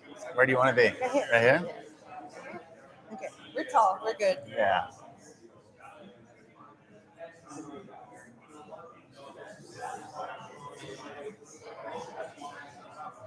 This is so Cool. cool. Yeah. I'm excited to hear your talk. Yeah, thanks. Yeah, it's my design agency. We do like consumer brands. So we launch consumer Yeah, brands. no, I'm a parent, so. Right on. The Ollie. Yeah. Yeah, Ollie hits. Are you guys based in Arizona? Like, do you? No, we have studio in Oakland, California, and Salt Lake City, Utah. Yeah, yeah. So not too far. I just flew in from Salt Lake. It's easy. It's close. Yeah, thanks. Thanks. What do you guys do? Photography. Right on. Yeah. Cool. Social media. I'm starting a podcast. Nice. Good. Just trying to network and Yeah. we live 7 minutes away, so. Okay. Yeah, super close. Convenient. Yeah, that's great. Good. How long have you been doing it? I started the studio 15 years ago. Yeah, so it's been 15 years, almost 16. Yeah, that's great. Kids? Yeah, 2 kids. Yeah, yeah. Do they think it's cool? Yeah, I mean, you know, it's Yeah, kids are always kids. just like, Everything's cool with kids. Well, when they're little and They then don't they grow up care a little about bit more, then they're like, yeah, whatever. I agree, Dad's yeah. just doing his thing. He's working. But I think so. Yeah, yeah. Well, cool. Good to meet you. Yeah, I'm excited. All right, everyone. Thanks for taking a minute to introduce yourself to someone new. We're gonna get Bo up here on stage, and then we will break for lunch for about a half hour to an hour. But I'll hop back up on here and give you kind of the agenda for the rest of the day. But yeah, let's get Bo and take it away, bro. All right. Thank you. Very cool. Good to be here with you. So just real quick, what do you do? Like, who's here, right? Because I speak mostly to entrepreneurs and designers. Is that like, do we have anybody else? Marketers? I know we've got an entrepreneur. Bob's an entrepreneur for sure, right here. All right, excellent. Any designers in the crowd? No? All right, we're going to talk a little bit about design today, but through this lens of craveability. And what that means is, like, who's had this experience before where you're walking down the aisle at Target, Whole Foods, whatever, right? And you see something and you're like, I don't even know what that is, but I want it, right? Like, that's that craveability. That's that thing where it's like you're choosing between, 2 homes, for example, or 2 cars or whatever. And it's like, you're choosing between these different options. Like, what makes it like craveable? What makes it the product, the brand, the thing that you're like, that's what I'm gonna buy. Even if it's a little bit more expensive, I'm still gonna get it. Okay, so it's this intangible emotional connection between a product or a brand and a consumer, a human. All right, so that's what we're gonna talk about today. So a little bit about me, quick spot on my design agency that we'll just roll with this.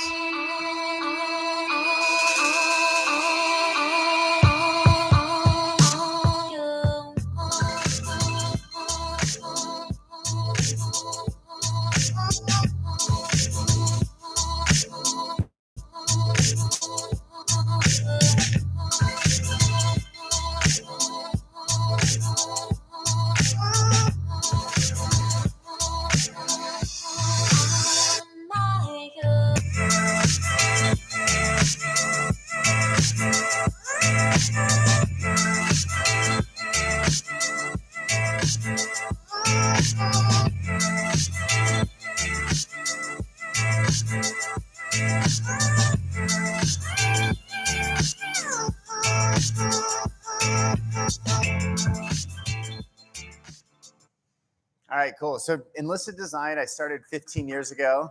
Thank you, Bob. In Oakland, California, so Bay Area native. And then we opened up our Salt Lake City office about 4 years ago to meet an unmet need of a really a booming market. And it's been great for us. So we're the number 3 most innovative design company in the world, according to Fastco. I'm also on the executive board for Fastco. So I don't know if those tied in or not. We didn't know about it until they announced it, which was really exciting. But it's been quite a world tour over the last year. Everything in 22. So yeah, spoke at Oxford and Carnegie, BYU, Utah. We won a bunch of design awards. Got to interview Kristen Bell, which was really fun. And really, it's like we do a lot of good work in this like entrepreneurial world in which either a very large company is wanting to get into a new category and launch a new brand, or they've become dated and we help to kind of revitalize or resurrect the brand, and or a very well-funded startup comes to us and just says, hey, we want to radically change and or create an entire new category. And so we work with a lot of venture capitalists, a lot of private equity firms who've either bought a company, invested in a company, or are starting something from the ground up. Shot of our Oakland studio, beautiful space. Got a 4,000 square foot studio just right in the epicenter of Oakland, and then same in Salt Lake downtown by the Rio Grande. Some of the brands that we work with, all in the consumer space. So everything from lifestyle to tech to apparel to supplements. So, you know, most likely seen a lot of our products and or used a lot of our products. So in order to become craveable, it's really important that the brand presents themselves in such a way that they are cohesive across every brand touch point. So for example, you know, Apple, right? Like at this point, and for the last 10 years, if you see an Apple product, really since Johnny Ive took over in like 96, if you see an Apple product, you don't even actually need to see the logo on the product. You know that it's an Apple product. And the reason that they've done that, or the reason that you're able to do that, is because they've done such a good job of creating cohesion across every one of these touch points that the consumer is going to have with the brand. So this is what we do at Enlisted. It's putting the brand and the consumer in the center, creating a solid strategy, a strategic platform for that brand, and then extending that or expressing that brand through visual identity, the physical product or industrial design, packaging design, structural and visual, the digital experience, and then ultimately the launch of that brand or of that product, right? Through omni-channel. So that could be retail, it could be DTC, it could be Amazon. But when all of those come together, it creates this magical experience. So I want to step back a little bit and ask the question, what is brand? Like I'm literally asking the question. What is brand?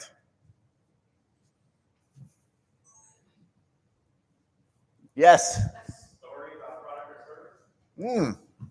Excellent. A story about a product or service. Yeah, great answer. I like that. Cool. Yeah. Yeah, that's a great answer, right? It's the takeaway, right? Like when I hear this brand, Nike, whatever, Allbirds, it's like, yeah, I feel this way about them. Excellent. What else? Brand. Uh-huh. Cool. Yeah. Yeah. Some of those touch points that we talked about earlier. Excellent. Any others? Right. Those are all great and all accurate, right? That's the thing about brand is that it's kind of fuzzy. It's really big. So the way that I define it is a brand is the manifestation of a company, a product, or a person. A brand has many touch points that interact with its target consumer. And when all of those touch points come together to create one cohesive brand experience, that's where that magic comes in. That's where that craveability comes in, right? That we were talking about earlier. So in order to get there, there's this thing called the brand pyramid. Anybody ever heard of the brand pyramid? Please raise your hands. No, one. All right, cool. This is awesome. I love this.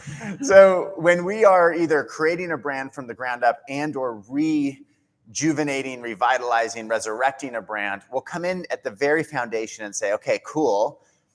What are your reasons to believe? In other words, like, why should anybody give a rat's ass about this brand that you're going to put so much money and time into? Who cares? The reasons to believe are the features, the services, or the goods that the brand provides. Then you've got the functional benefits, the benefits that distinguish the brand from its competitors. All right, my brand does this. And then you've got the emotional benefits. Here's why I care about that brand. Next, you've got the position, or in other words, given the entire, all of its competitors and the entire market that this brand lives in, how is this brand positioning itself in how does it manifest itself in like human characteristics? And then lastly, the brand essence. That's the core value that drives the brand's performance.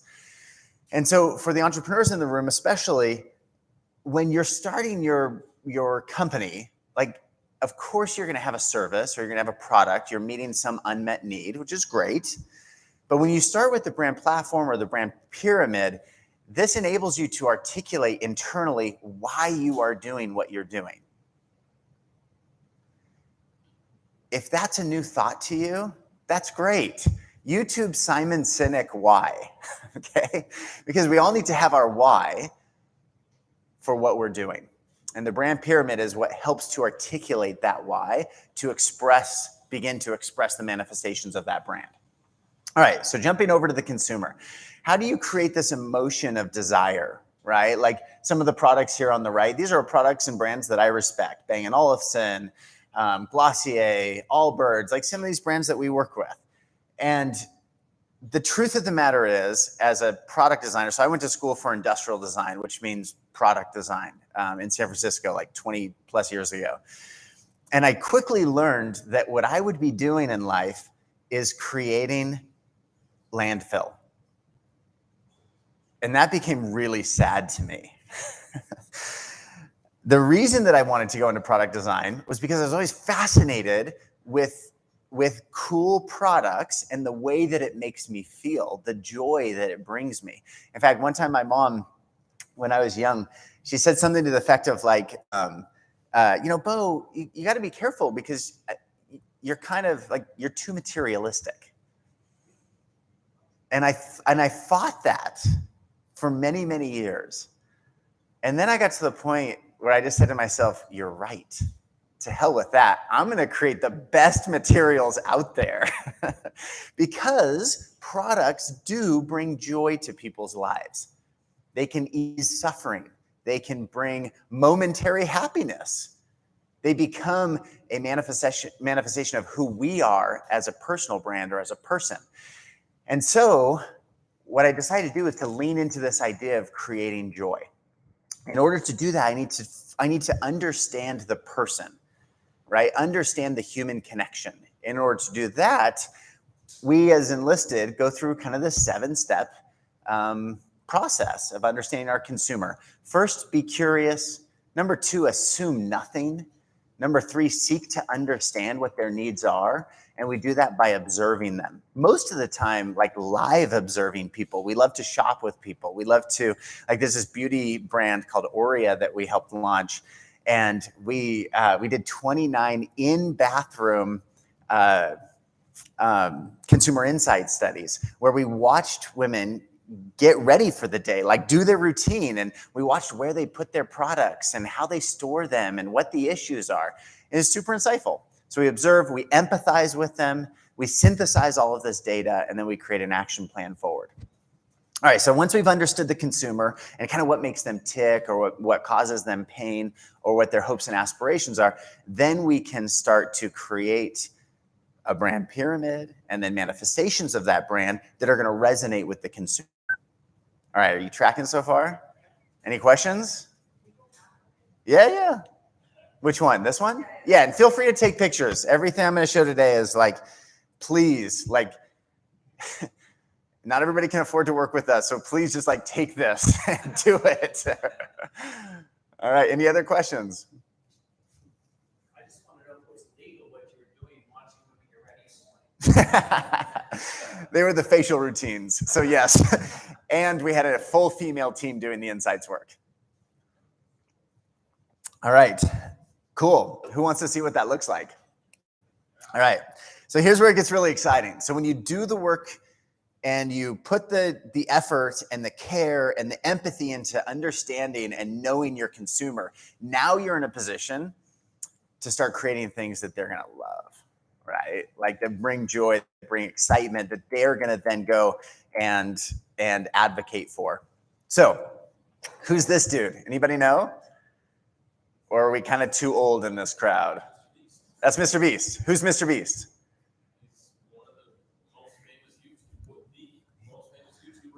He's the #1 creator in the world. Last time I checked, which was a few weeks ago, he has 165 million subscribers on YouTube, okay? At this point, so just in the last year, Jimmy Donaldson's his name. Jimmy was on the cover of Forbes. He was on the cover of Fastco. He has been named the creator of the creator economy. Anybody heard of the creator economy? No, it's rad. It's this entire new thing that's happening where creators, people of influence, are saying, hey, you know what? There's no brand out there that really represents my values or something that I'm interested in. So I'm going to go ahead and launch it myself. So what we're doing is we're partnering with these creators to launch meaningful brands. All right, so that's Jimmy Donaldson, Mr. Beast. We've worked with him on a number of different brands, one of which is Mr. Beast Bar and the parent brand Feastables. Anybody had a Mr. Beast bar? Have you eaten one? All right. It's a chocolate bar. It's Peruvian chocolate. There's 4 or 5 ingredients. It's pretty good. And what he wanted to do was to say, he's like, dude, like I'm on YouTube all day. I'm filming. My followers are gamers, they're kids. Like, could I create a chocolate that they're going to want to eat that's actually good for you and fair trade? And so that's what we did. And we did it in a very Mr. Beast sort of way, right? So creating the brand and the identity and all the visuals that would be an extension of him as a personal brand, but now in a CPG form, a consumer packaged goods. So the chocolate bar, part of what Jimmy does, check this out, this is really fun. So part of what Jimmy does is he shares his wealth, okay? He did not come from money at all, but he started earning money and they started doing these giveaways. And it's actually his money that he's giving away. So he'll walk into like a Walmart in a super poor area or whatever, and he'll be like, hey, do you want to taste this pie or like some random thing, right? And like people are shut him down. They're like, no, so what are you talking about? Get away. Until somebody recognizes him.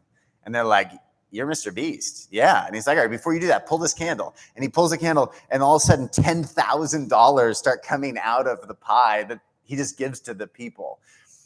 He was eating breakfast at a diner the other day, and he was kind of he was watching his waitress, and he saw the car that she pulled up in, and then something happened to the car. It broke down or whatever, so she was late.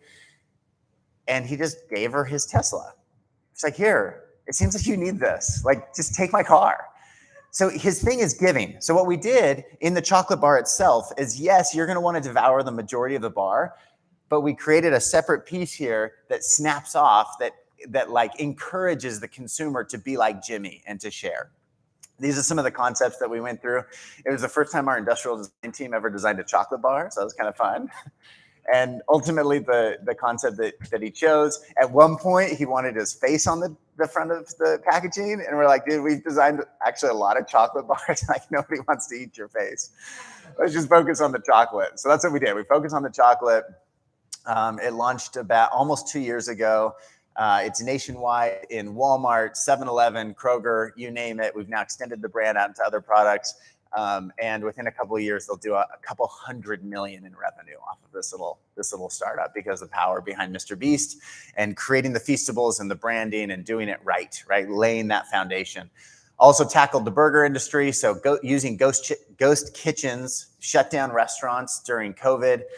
Some snapshots of our brand book that we put together for Mr. Beast Burger, where you can order a burger through your app and have it delivered to your high school, which is really cool. All the packaging that we did for it. So super fun brands. All right, so that's Mr. Beast. Funny dude. He opened his first brick and mortar restaurant, and at 11 o'clock the night before, he posted a 30-second spot on YouTube and said, hey, if you're in New Jersey, come check out my burger joint. We're opening tomorrow. He broke the world record. He had 10,000 people show up for burgers, and they had only planned I think it was 4,000 patties. And so they sold out by the afternoon. And Guinness, he posted on, on Twitter, on X, and Guinness Book reached out, and they're like, I think you just broke the world record without even knowing it. So pretty fun. All right, so sometimes we work with companies to launch new products, right? Like Ollie supplements. Everybody had an Ollie gummy, right? So Ollie came to us and they're like, hey, we want help in launching into a new category that we've never really played in before, sleep. How do we tell a story in driving emotion to understand the need and who's going to be taking and who's going to be buying the supplements and so on. So we created this little spot. This was our first national spot that we ever launched out of Enlisted. And this was just March of this year. Ollie invites you to stop settling for sleep. Immerse in more than just melatonin and feel your sleep-deprived goblin self float away. Unwind that fried mind with a blend of botanical extracts and dissolve into the well-rested person you want to be, or tuck them in for a full night of total glorious silence. Ollie's sleep supplements are here to help you sleep like you've always dreamed and wake up being refreshed. The original cut actually had some swear words in it, and they loved it. So we dinged it out for the national launch, but we were stoked they let us keep them in there. So fun stuff, right? How do you communicate that brand through this little 60-second spot to launch? Allbirds, anybody wearing Allbirds right now? No? Anybody have Allbirds? Has anybody heard of Allbirds? Yes. All right, cool. So sustainable footwear company out of San Francisco.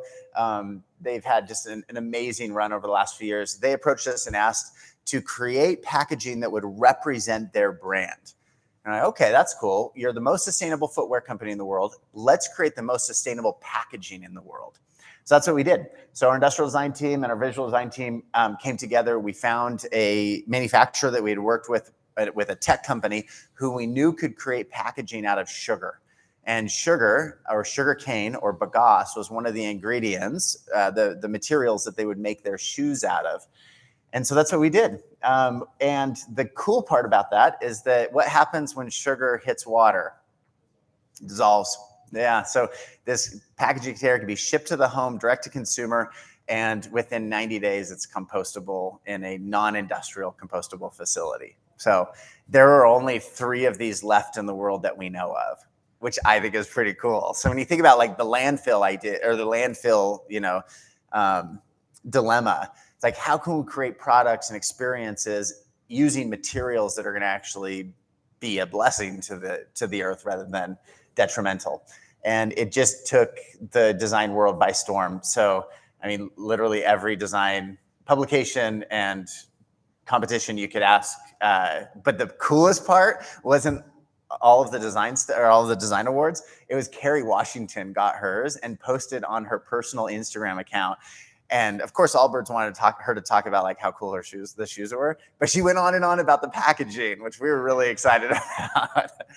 So it's those moments, right, where you've created something so craveable that somebody like Kerry Washington is projecting that in her own personal brand, her own personal feed, and becoming an advocate for it. So pretty exciting. How about Stance? Anybody wearing Stance? Yeah, all right, we got a couple Stance folks. Excellent. I'm wearing my custom Next Level Shit Stance Enlisted socks today. They made these for us after our first project, and it's all I wear now. Stance is a great company. And one of the challenges that they had is that they had 5,000 SKUs. Okay, 5,000 individual SKUs of packaging.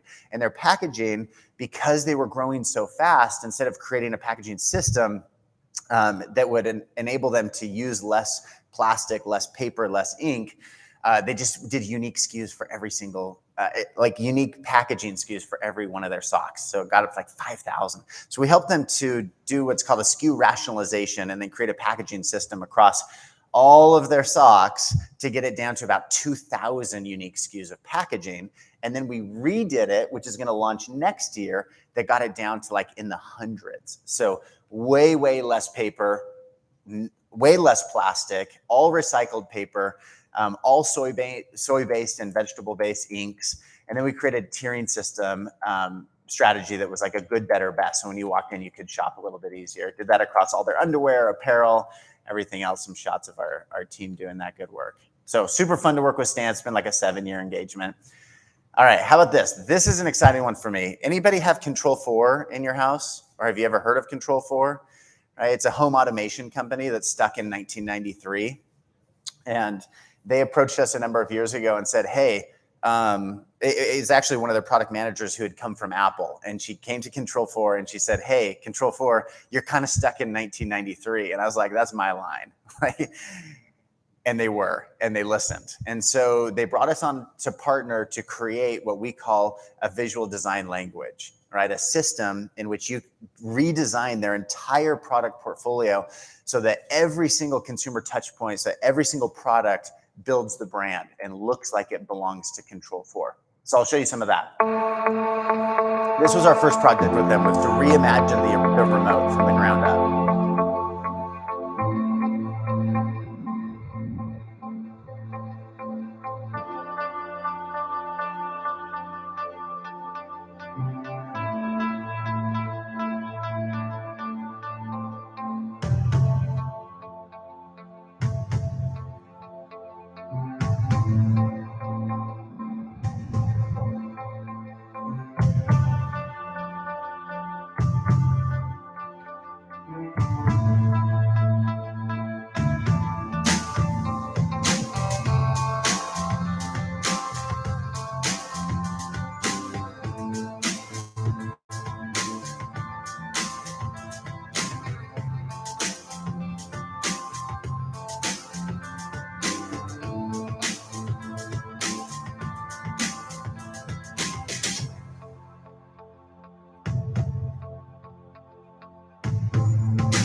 Success of the design language, thank you, from Control4, we then began to extend that out beyond remotes and beyond some of the, like, you know, the function of the remote into a design language across all of their products. So the doorbell, right? You can see the tie-in between the remote and the doorbell. That's what we want, right? From the doorbell here, you can see it across the different colorways to customize it to your house.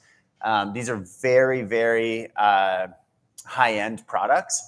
And so because they're so high-end, they're going in homes that generally this is like a $20,000, $30,000 install, and you're going to want to customize it to the architecture of your home. Then going into lighting, nobody had thought through lighting. No designers had gone through and be like, how should we think about lighting throughout the entire house?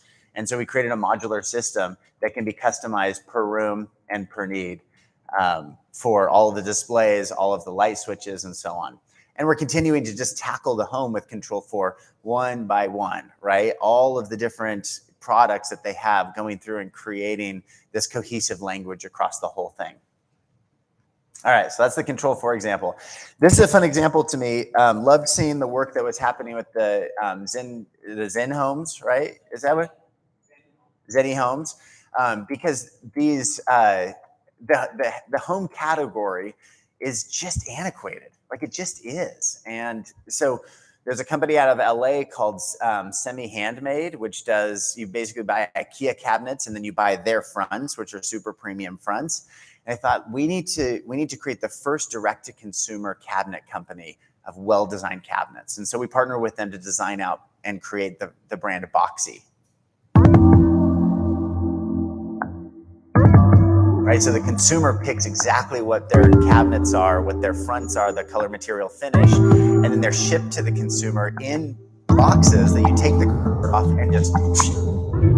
It's amazing. I now have my kitchen, all the cabinets in our living room, in our laundry, in our kids' rooms. It's all Boxy.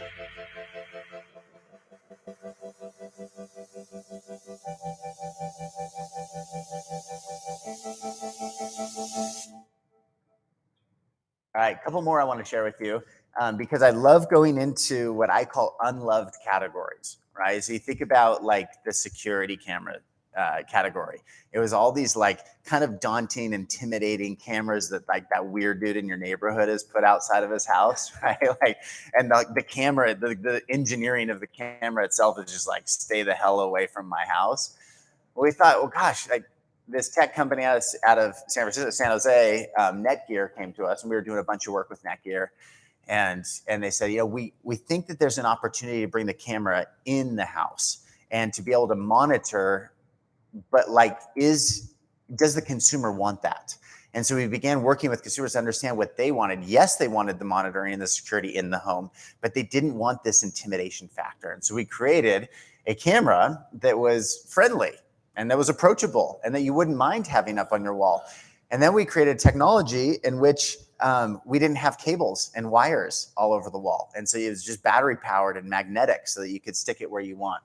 So the Arlo experience has been amazing. It's been like 10 years now, and it just totally radically changed that whole category.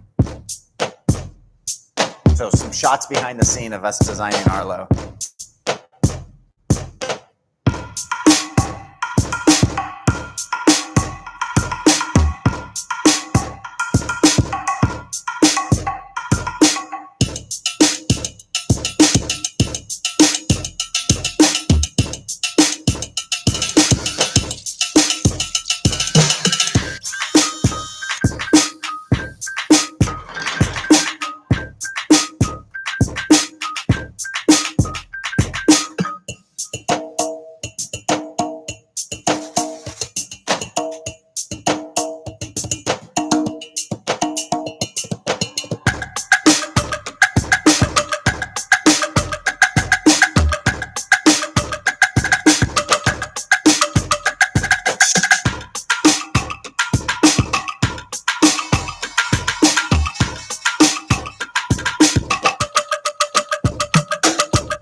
One of the things I love most about the Arlo success story is that it brought this technology into the consumer's hands, right? DIY. And so we created a system that was so easy, that was so approachable, that people would just buy it at Best Buy or Apple or wherever and just install it in their home themselves and monitor themselves. And I love that idea, right? Democratizing technology, democratizing healthcare. I won't show you any of the healthcare stuff that we do, but everything that we do is in an effort to democratize healthcare. So going direct to consumer, enabling consumers to be able to do their own testing, their own self-care, really important to me. All right, so Arlo, okay, this is really cool. So there's a couple of VCs that we work with, Andreessen Horowitz and Lower Carbon Capital out of Palo Alto. And Lower Carbon's great. So Chris and Crystal Saka, anybody heard of them? Chris was on Shark Tank for a couple of seasons. They're just these like, radical investors. And what they did is it's a husband and wife, Chris and Crystal, and they pulled all of their capital out of the big tech companies that they had invested in. They created their own personal $1.3 billion fund in which they get to invest in whatever they want to. So when you go to their site, it's great. Their tagline is capital to unfuck the world. That's their tagline, right? It's like, that's what they do. That's how they're deploying their money. And so what they're doing is going category by category to say, hey, how do we do this not only better, but how do we do it in a sustainable way that's going to ultimately be good for the world? So enter the next couple of projects that I'm going to show you that we've done with Lower Carbon, which are really meaningful. One is the electric boat category, or sorry, the ski boat category. Nobody has electrified the ski boat category until ARC. So they put their pitch together, and Lower Carbon and Andreessen came together, and they did a seed round of $3 million. 6 months later, once they had a proof of concept, they did their Series A at 35 million, and they did just close their Series B at 75 million. They've still only shipped about 20 boats, okay? But the promise and the technology is so good. They're all ex-Tesla and ex-SpaceX engineers. We partnered with them to create a brand and a product experience that people would care about. In other words, hey, we all really like wakeboarding and skiing. Like, let's rethink that experience from the ground up, and let's do it with an electrified boat. So there's so much technology in here that I can't wait to tell you about that's coming in the next generation. So stay tuned for next year. But this is ARC 1. They sold out, so they sold 20 boats, mostly to celebrities and kind of, high net worth individuals. But just a beautiful boat, beautiful experience. It's seamless. It's electrified. Like, anybody been in a Tesla? Anybody driven in a Tesla? Like that experience when you just gas it, right? Now, anybody been in a gas-powered ski boat? And you're like, hit it. Okay, hit it. Hit it, right? I'm 200 pounds and it can barely get me out of the water, right? So imagine the Tesla experience behind a boat. That's what it's like. It's unbelievable. Yeah, exactly. You gotta hold on tight. So super fun. It's so fun to see ARC just blowing up, and we're still working with them. In fact, we even had one of our designers move to LA and go in-house at ARC because we're just like, we just want every detail to be perfect. All right, and then the last one that I'll show you is called EcoSofy. None of you have heard of EcoSofy, so I'm not even gonna ask. That's okay. This is a Kenyan-based startup that has an office in Kenya, in Nairobi, as well as Berkeley, and it's another lower carbon capital project. And what I didn't realize before they reached out to us is that about 2.5 billion people use coal to cook every day, 2 to 3 meals a day. I had no idea that that was the case. Here's a shot of Nairobi. This is what the air looks like. It should not look like this. They are not a factory company or a factory country, right? It looks like this because of the pollution that's happening, 2 to 3 meals a day, cooking on coal. This is how coal is sold throughout Nairobi, okay? This is not uncommon. I took this picture, right? And it's not like I took the worst example. This is just an example. This is all coal down here. See those? Those are branches of trees. Bought in the bush. As soon as they can get their hands on a tree, cut it down. Once it's mature enough, they bury it in the ground and they smoke it to make coal. By 2030, the entire country of Kenya, other than preserved national park lands, will be deforested. No more trees. Think about that. So current state, and we have current behaviors. One of the worst things that we can do is to come in and white save and bring in new technology or new practices or new habits and expect people to adopt those habits that are different than their own.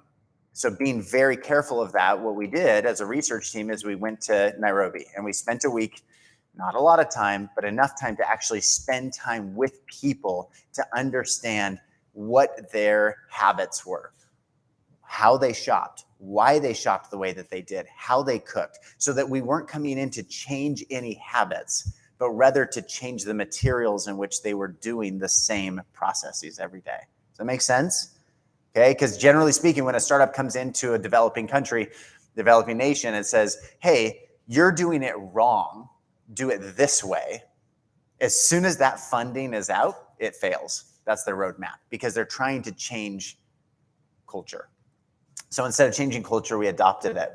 And we said, what we found was all of the coal was sold within a small neighborhood, and you knew that person who was selling it. So we realized we need to create little depots within each of the neighborhoods so that their neighbors, their family members were selling a new type of technology.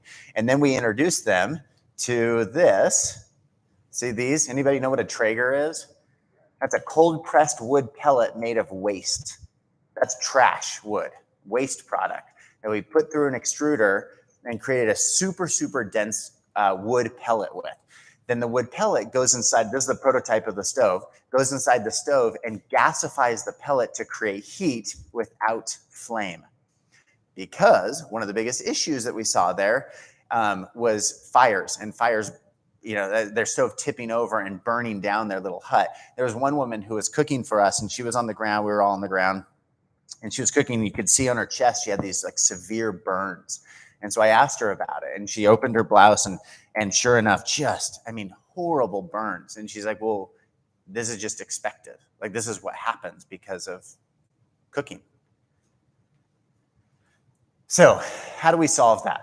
We use technology that already exists, and maybe some new some new technology, but within the same processes of what they're already doing. So could we create depots that sells these wood pellets, okay, in their neighborhoods from the people that are already selling them coal, creating a better experience, creating a branded experience. Like, the idea of a branded experience does not exist in Nairobi, okay? Like, it's not even a thought. And so you open a store like this, that used to be maybe a coal, you know, a place that sold coal, and all of a sudden it's like, oh, this is exciting. This is cool. What's this? And then you create a stove that functions very similarly to the stove that they already have, but using very, very simple technology, right, to gasify these pellets, ship it in 2 sizes, have a stand, right, because some people want to cook on the floor and some people want to cook up a little bit taller, because we saw all these rigs that people had created out of found materials to bring their stoves up, and create a stove that would allow them and enable them to, the consumer, to continue to do what they were already doing, but in a safer, much more effective way. The pellets are 10 times more effective, right? So the coal, for example, takes about 30 minutes to get the water boiling in order for them to do their lentils and beans. And this is like minutes, right? So they saved on average about 90 minutes a day in which they can now go work or be with their family. If this tips over, there's no flame. Okay, pellets spill out, ash spills out on the ground. It's safer. This here is given away for free. The stove, they can't afford a $100 stove. It's given away for free with a year-long subscription to these pellets that are sold by their family members, their friends in their village. So pretty exciting launch. Thank you. I'm really excited about this. Like, this is where design and craveability come in to meet like real needs. Battery, yeah. Yeah, so it's battery operated, but it's USB. So a lot of them have solar panels already, and then they're able to recharge it. Mm-hmm. Yeah, and then there's 2 USBs, so you can charge in, and then you can also charge out for their cell phones. So one cool thing, we did a project in Tanzania a few years ago where we're bringing solar to villages that have no infrastructure whatsoever for energy, for electricity. And so there's solar panels, and then we're able to wire inside of their huts, and they're able to charge people's cell phones and actually make electricity without having to pay for it. Yes. Yes. Mm-hmm. Yep. Yeah.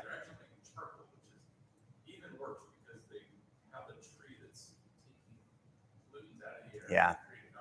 Yeah. It's a double hit. And I didn't realize how prevalent that was. So the team, the EcoSofi team, actually, we got into a little 6-seater like Cessna and flew me up to be able to see these little poofs of smoke happening everywhere. And they're literally hunting any kind of live tree they can so they can cut it down, bury it, and smoke it to create the coal. I know. Yeah. Yeah, it is. Yeah, so it's launched right now. Yeah, so it's in the test market is in Nairobi. Nairobi's kind of like Kenya. Nairobi is kind of like the Silicon Valley of Eastern Africa. Yeah, it's like where a lot of startups are. Yes. Yeah. Yeah. Yeah. So the founders are they have an office in Berkeley, California, and that's how we met them. And part of Lower Carbon, and then also out of Nairobi. So pretty exciting. Yeah. So that's it. A quote to leave you with that I really that I love, especially for entrepreneurs. So I've co-founded over 20 companies now. Love co-founding companies. Usually I'm in kind of as the design, co-founder or advisor or investor. A lot of that's through Enlisted. Some of it's through our parent company, Pattern, which is the largest e-commerce accelerator in the world. But I love this for an entrepreneur. Life begins at the end of your comfort zone. So what's next for you? I'll leave you with that. Thank you.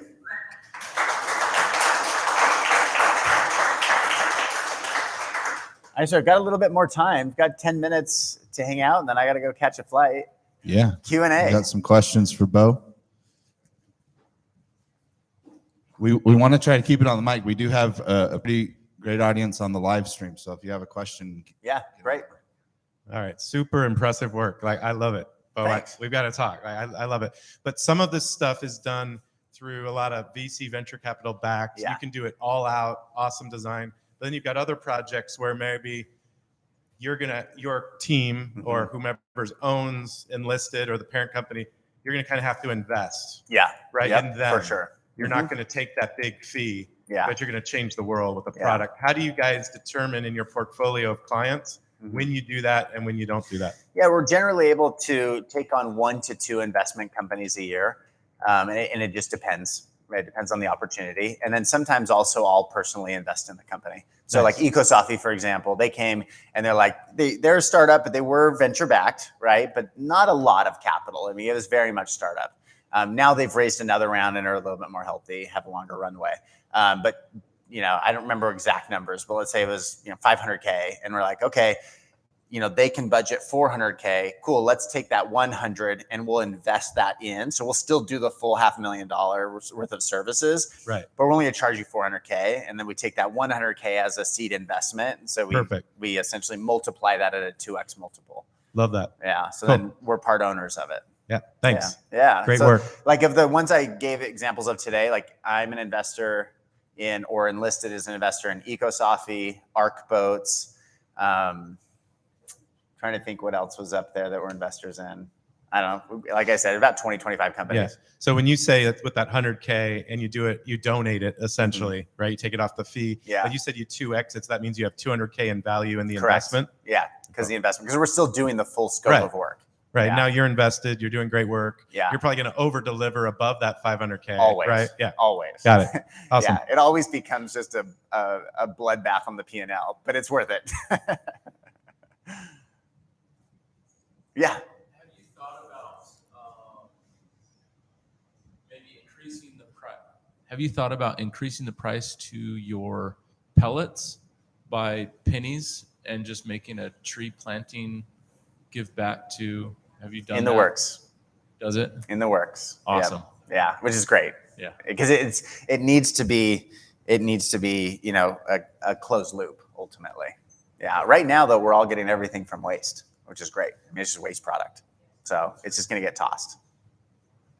Yeah.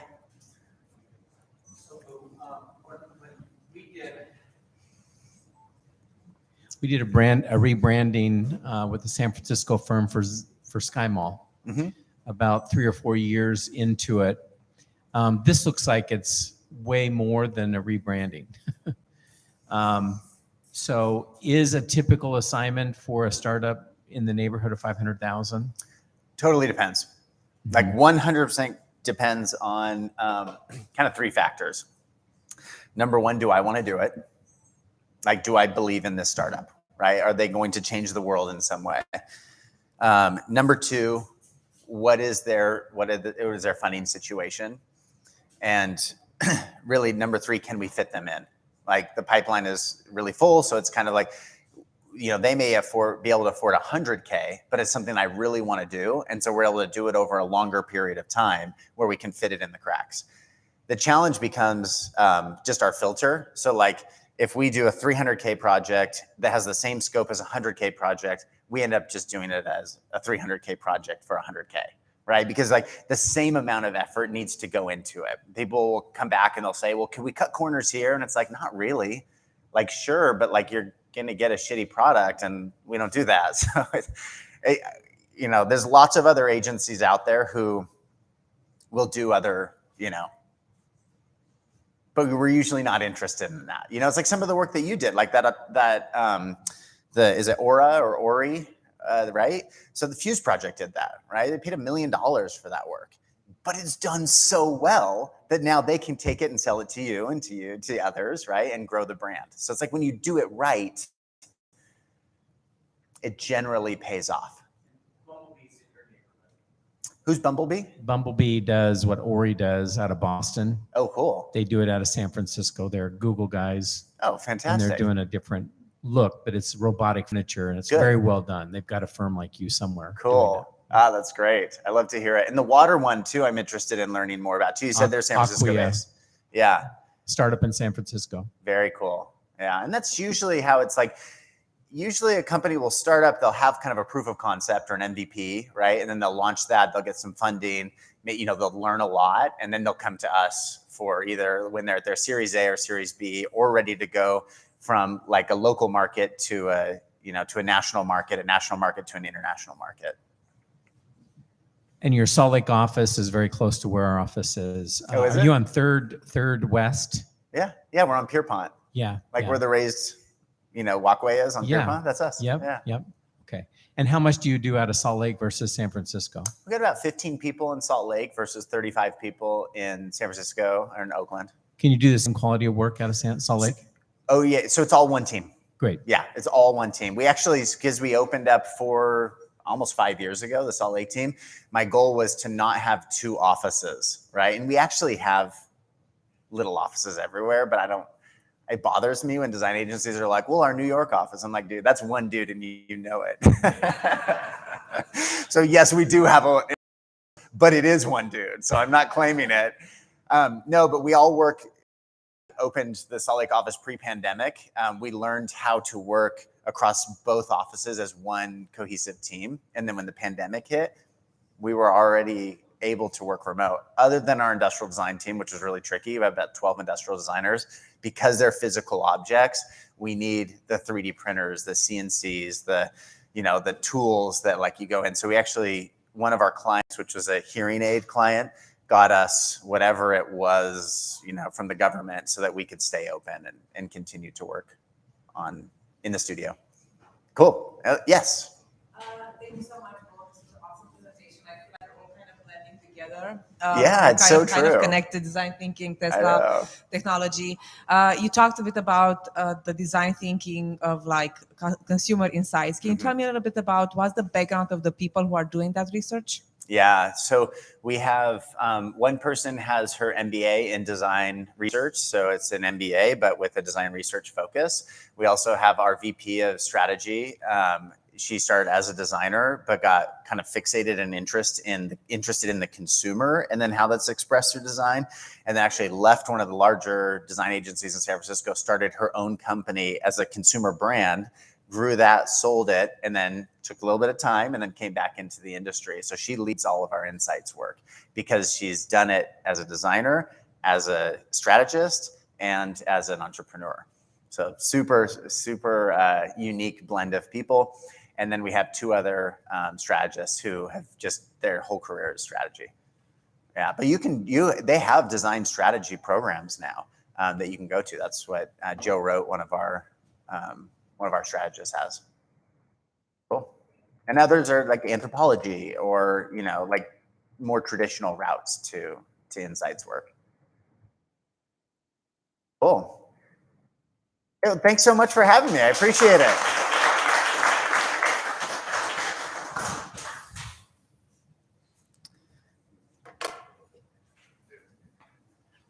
Yeah, thanks. That was awesome. Yeah, thanks for bringing me in. It's Yeah. fun. All right, we're gonna do a short break for lunch. There's Worth Takeaway out here in the kitchen. There's sliders and chips and salad, and you're welcome to grab some grub. We're going to be back online at 1:30. For sure. So in Yeah. 20, 30 minutes. Well, we just And then we'll pick right back up. Our schedule is going to shift slightly. We've had some things rotate around, but we'll update you on that schedule. But regroup back in here in about 30 minutes. Thanks, everyone.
sounds like our offices are closed. Let's just have you down to the studio.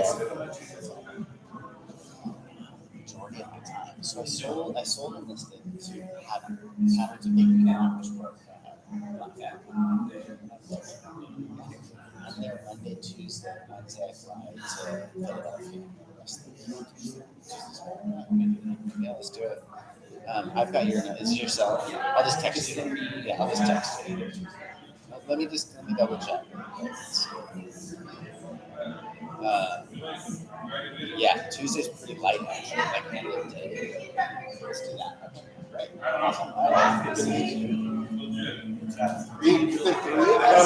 was like, I'll be definitely. Yeah.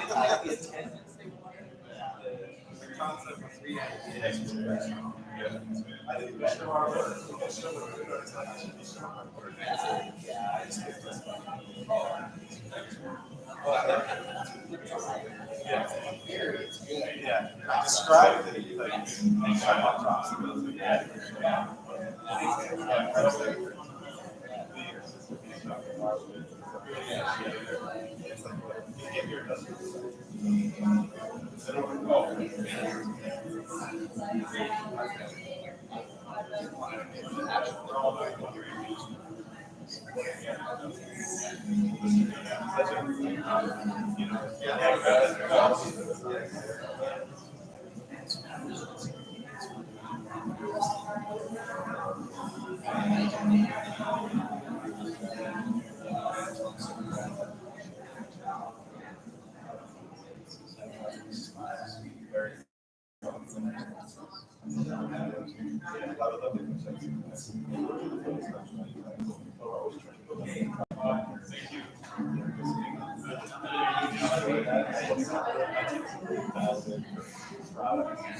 And then I'll email you. Terrible on email and worse on slide. I'm pretty good on text. Yeah, and then I'll send you my email and Andrew's email and Andrew keeps me on here.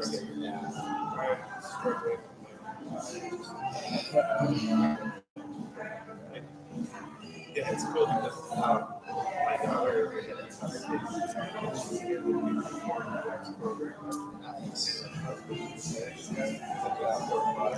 Yeah, I heard about that. He's got the industrial solution. Yeah. Already been with a Tyler. He's building groundworks and Just text me your name and your website.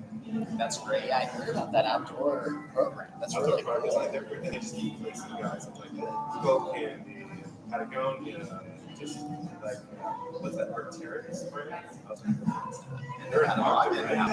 have an outlet. I just went to the outlet last week. I'm like, that's great. I'm hiking after space camp in November, and so there's a few things, and I'm like, that's not going to cut it. They have that beautiful trip that we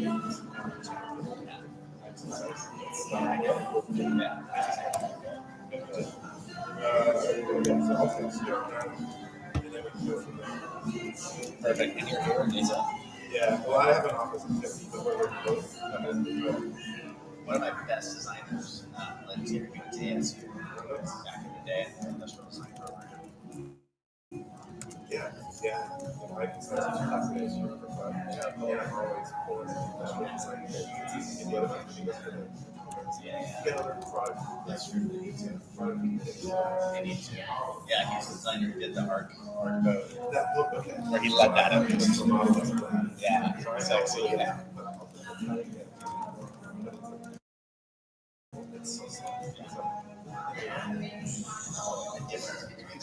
Like in the day. Oh, right. Yeah. Super smooth. Super smooth. It's the driver. Is it dialed in? I know. Just go. It's the driver. Driver. The driver still has to run.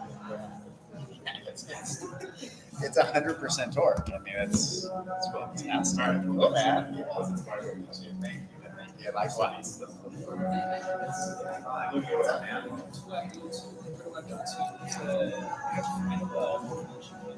Get what?